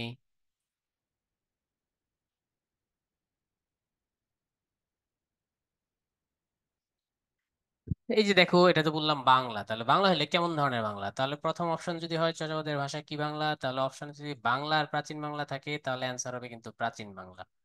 যদি থাকে বাংলা তাহলে ঠিক আছে। চর্যাপদের ভাষা কি সংস্কৃত? তাহলে ভুলও, সংস্কৃত নয়। চর্যাপদের ভাষা বাংলা, ঠিক আছে। বাংলা না প্রাচীন বাংলা? তাহলে আবার অ্যান্সার হবে প্রাচীন বাংলা। এরপর যদি হয় প্রাচীন বাংলার পর আবার এটা যে খুঁজে পেয়েছেন কে? হরপ্রসাদ শাস্ত্রী। হরপ্রসাদ শাস্ত্রী খুঁজে কিছু জিনিস তিনি বুঝতে পেরেছেন, তাই সেটার নাম দিলেন আলো। কিছু জিনিস তিনি বুঝেন নাই, তখন সেটার নাম দিল কি? আলো আধারি। যদি অপশন এই তিনটাই থাকে, তখন আবার কোনটাকে বেশি? তখন আবার এটাকে বেশি অ্যান্সার দিতে হবে, আলো আধারি ভাষা। আলো আর আধার কখন খেলা করে? সন্ধ্যাবেলায়, তাই এটাকে বলা হয় সন্ধ্যা ভাষা। আবার সন্ধ্যাকে আদর করে কি বলা হয়? সান্ধ্য ভাষা। তাহলে অপশন যদি তিনটাই থাকে, সবগুলা থাকে, তাহলে লাস্টের যে প্যাটার্নটা এটা অ্যান্সার দিতে হবে। আমি আবার বলেছি বাংলা না সংস্কৃত, তাহলে অ্যান্সার হবে বাংলা। সংস্কৃত গুলো হবে না। চর্যাপদের ভাষা বাংলা না প্রাচীন বাংলা, তখন অ্যান্সার হবে প্রাচীন বাংলা। চর্যাপদের ভাষা বাংলা প্রাচীন বাংলা না আলো আধারি, তখন অ্যান্সার হবে আলো আধারি। চর্যাপদের ভাষা বাংলা প্রাচীন বাংলা না সন্ধ্যা, তখন অ্যান্সার হবে সন্ধ্যা। চর্যাপদের ভাষা বাংলা প্রাচীন বাংলা নাকি সান্ধ্য, তখন অ্যান্সার হবে সান্ধ্য। অর্থাৎ এটা বেশি ইম্পর্টেন্ট হবে। কেন? হরপ্রসাদ শাস্ত্রী তিনি এটাকে খুঁজে পেয়েছিলেন, খুঁজে পেয়ে তিনি কিছু অংশ বুঝেছেন, তাই এটার নাম দিয়েছেন আলো। আর কিছু অংশ বুঝেন না, এটার নাম দিয়েছেন কি? আধারি। এবার শহীদুল্লাহ সাহেব, উনি আবার সবসময় কেমন যেন একটু নিজের মতো করে চলতে চান। উনি আবার এটার নাম দিলেন বঙ্গ কামরূপী। তাই পরীক্ষায় আসে শহীদুল্লাহর মতে চর্যাপদের ভাষা কি? বঙ্গ কামরূপী। বঙ্গ কামরূপী আসলে কি সেটা আমরা একটু বুঝি। আমরা জানি চর্যাপদের বাংলা ভাষাটা এসেছে কি থেকে? প্রাকৃত থেকে। এই প্রাকৃতের মধ্যেই একটা হচ্ছে গৌড় চাঁপাইনবাবগঞ্জ অঞ্চলের ভাষা, সেটাকে আমরা বলি গৌড় প্রাকৃত। মালদহ মুর্শিদাবাদ চাপাই অঞ্চলের ভাষা গৌড় প্রাকৃত। আরেকটা বলি মগধ অঞ্চল। মগধ অঞ্চল হচ্ছে পাটনা বা বিহারের ভাষা। সেই পাটনা বা বিহারের যে অঞ্চলের ভাষাটা, সেটাকে আমরা বলি মাগধী প্রাকৃত, ঠিক না? এটা নিয়ে আবার আমরা দেখি মাগধী প্রাকৃত থেকে বাংলা ভাষাটার একটা ধাপ হয়েছে, সেটাকে আমরা বলি মাগধী অপভ্রংশ। বাংলা ভাষাটা একটা ধাপ, মাগধী অপভ্রংশ থেকে আমরা পেয়েছি কি? বাংলা। এই ধাপটাকে সমর্থন করেন সুনীতি। তাহলে সুনীতির মতে বাংলা ভাষা এসেছে মগধ থেকে, কিন্তু শহীদুল্লাহর মতে বাংলা ভাষাটা এসেছে গৌড় চাঁপাইনবাবগঞ্জ মালদহ মুর্শিদাবাদ থেকে। তিনি বললেন গৌড়ীয় প্রাকৃত থেকে একটা অংশ বিশৃঙ্খল হয়ে গেল, সেটাকে আমরা বলি গৌড়ীয় অপভ্রংশ। তাহলে পাইলাম গৌড়ীয় অপভ্রংশ। এরপর তিনি বললেন এই ধাপটা থেকে আরো একটা ধাপ বেশি এসেছে, সেটা হচ্ছে বঙ্গ কামরূপী। এই বঙ্গ কামরূপী তিনি এই ধাপটাকে একটু বেশি স্বীকার করেন। তারপর তিনি বলেন এই বঙ্গ কামরূপী থেকে কি এসেছে? বাংলা এসেছে। তাহলে শহীদুল্লাহর মতে চর্যাপদ হচ্ছে এই বঙ্গ কামরূপী স্টেজের লেখাই হচ্ছে কি? চর্যাপদ। তাহলে চর্যাপদ কোন স্টেজে লেখা? শহীদুল্লাহর মতে বঙ্গ কামরূপী স্টেজে লেখা। ঠিক আছে। তাহলে প্রশ্ন হচ্ছে ভাই আলো আঁধারি দিব না বঙ্গ কামরূপী দিব? এখানে নাম ধরে আসবে। যদি বলা হয় শহীদুল্লাহর মতে, তাহলে অ্যান্সার হবে কি? বঙ্গ কামরূপী। তাহলে আশা করি চর্যাপদের ভাষা সম্পর্কে আমরা বিস্তারিত বুঝতে পারলাম। এই যে দেখো, এরা সবাই প্রভাব। চর্যাপদের ভাষা হরপ্রসাদ শাস্ত্রীর মতে, আলো আঁধারি। শহীদুল্লাহর মতে এটার ভাষা কি? বঙ্গ কামরূপী। চর্যাপদে এক বচন আর বহু বচনের পার্থক্য নাই, এগুলা দরকার নাই। চর্যাপদের ছন্দ আমরা পড়েছি মূলত পয়ার বা ত্রিপদী ছন্দ। এটাকে সংক্ষেপে আমরা বলি কি ছন্দ? মাত্রাবৃত্ত ছন্দ। কোন সাহিত্যকর্মে সন্ধ্যা ভাষা বা সান্ধ্য ভাষা? চর্যাপদ। চর্যাপদ কোন ছন্দে লিখিত? মাত্রাবৃত্ত ছন্দ। শহীদুল্লাহর মতে চর্যাপদের ভাষা বঙ্গ কামরূপী ভাষা। আর শহীদুল্লাহর মতে বাংলা ভাষাটা এসেছে কোন অঞ্চল থেকে? গৌড়ীয় অঞ্চল থেকে। আর সুনীতির মতে বাংলা ভাষাটা এসেছে মগধ অঞ্চল বা বিহার বা পাটনা থেকে। চর্যাপদের ভাষাকে আলো আঁধারি বলেছেন কে? আলো আঁধারি ভাষা বলেছেন হরপ্রসাদ শাস্ত্রী। যে আবিষ্কার করেছে সে বুঝতে পারলে কিছু বুঝতে পেরেছে আলো, কিছু বুঝে নাই আঁধারি। এই যে আমরা চর্যাপদ সম্পর্কে কত কিছু পড়লাম, ধীরে ধীরে আমাদের সবই পড়া হয়ে যাবে ইনশাআল্লাহ। আশা করি চর্যাপদ সম্পর্কে আমরা কত কিছু শিখতে পারলাম না? 1000 বছর আগের ভাষা, কত সুন্দর ভাষা। নারীরা কেমন ছিল, পুরুষরা কেমন ছিল, মানুষের অভাব ছিল, ব্রাহ্মণদের অত্যাচার ছিল, কত কিছু চর্যা নিয়ে আমরা শিখতে পাচ্ছি, তাই না? আমাদের 1000 বছর পূর্বে ফিরিয়ে নিয়ে যাচ্ছে এই চর্যাপদ। চর্যাপদের বিষয়বস্তুটা আমরা আলোচনা করব ইনশাআল্লাহ। বিষয়বস্তুটা সম্পর্কে ইতিমধ্যে আমরা যা পড়েছি সেটা হচ্ছে বৌদ্ধ ধর্মের কথা এখানে আছে। বৌদ্ধ ধর্মের সাধন আছে, ভজন আছে, ঠিক না? বৌদ্ধ ধর্মে কিভাবে মহাশয় নির্বাণ লাভ করিব, সবগুলা আছে। দেখো চর্যাপদের বিষয়বস্তু কোন ধর্মমত? বৌদ্ধ ধর্মমত। বৌদ্ধ ধর্মমত কিভাবে সাধনা করা যায়, কিভাবে ভজনা করা যায়, ভক্তি করা যায়, সাধন ভজন, এটা আছে, ঠিক না? চর্যাপদের মধ্যে কিসের কথা বলা আছে বলো তো? মহাসুখ বা মহানির্বাণ লাভের কথাই হচ্ছে চর্যাপদের প্রধান তত্ত্ব। তাহলে মহানির্বাণ কে লাভ করবে বলো তো? এটা জায়েদ খানের আত্মা। এটা কিন্তু আবার জন্ম হবে কুত্তা হয়ে, শুয়োর হয়ে। এটা হচ্ছে ধরো হিরো আলমের আত্মা, এটা আবার জন্ম হবে কুত্তা হয়ে। কেউ আবার মাইন্ড করো না, সরি। এটা ধরো আমার আত্মা, পাপ কম, আমি আবার জন্মাবো কবুতর হয়ে। এটা গৌতম বুদ্ধের আত্মা, এ কিন্তু আর জন্মাবে না। কারণ গৌতম বুদ্ধের আত্মার মধ্যে কোনো পাপ নাই, সে মহাসুখ লাভ করেছে। গৌতম বুদ্ধের আত্মার মধ্যে কোনো পাপ নাই, সে মহানির্বাণ লাভ করেছে। অর্থাৎ যাহা মহাসুখ তাই কি মহানির্বাণ। আর এটাই হচ্ছে মূল তত্ত্ব। মহাসুখ লাভ করতে হলে কি করতে হবে? আমরা যে পড়েছিলাম আমাদের দেহটা একটা গাছ, সেই গাছের পাঁচটা ডাল আছে, পাঁচটা ইন্দ্রিয় আছে, সেই ইন্দ্রিয়টাকে কি করতে হবে? কন্ট্রোল করতে হবে। চোখ দিয়ে নারী দেখলে টিপ দেওয়া যাবে না, তাহলে পাপ হবে না। কান দিয়ে বাজে গান শোনা যাবে না, মুখ দিয়ে বাজে কথা বলা যাবে না, তাহলে আমাদের আত্মাটা সাদা থাকবে। আর আমরা কি লাভ করিব? মহাসুখ বা মহানির্বাণ। মহাসুখ পাওয়ার জন্য কোন ধরনের সাধন পন্থা আচরণীয় ইত্যাদি? চর্যা মানে আচরণ, চর্যাপদ বা আচরণীয় পদ। চর্যাপদের মধ্যে আছে আছে কি আছে বলতো? আচরণ। চর্যা শব্দের অর্থ কি? আচরণ। অর্থাৎ এখানে দুই ধরনের আছে। কোনটি আচরণ করা যাবে, যেসব আচরণ করা যাবে তাকে বলে আচরণীয়। আর যাহা আচরণ করা যাবে না তাকে আমরা কি বলি? অনাচরণীয়। যেমন বিষয়টা বুঝিয়ে দেই, তুমি কি করবা? গৌতম বুদ্ধকে স্মরণ করবা, আচরণীয়। পর মানুষকে উপকার করবা, আচরণীয়। মেয়ে দেখলে চোখ টিক দিবা, অনাচরণীয়। তুমি মিথ্যা কথা বলবা, অনাচরণীয়। এরকম। তাহলে চর্যাপদের মধ্যে আচরণ আছে, যেসব আচরণ করা যাবে, যেসব আচরণ করা যাবে না। এই জন্য এটাকে আমরা বলি চর্য, আর এটাকে আমরা বলি অচর্য।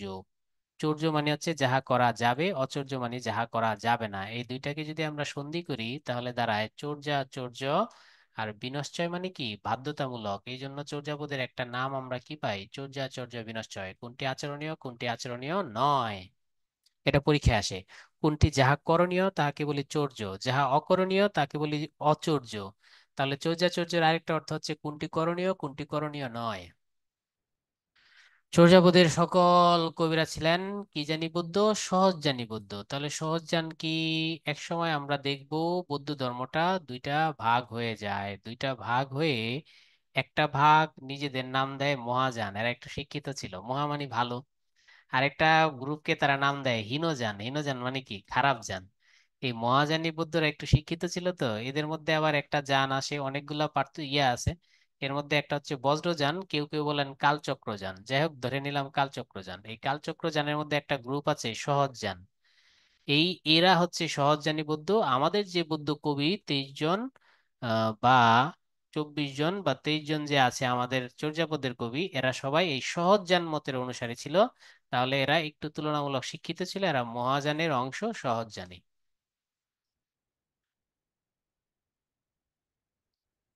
এটা আমরা পড়ে ফেলেছি।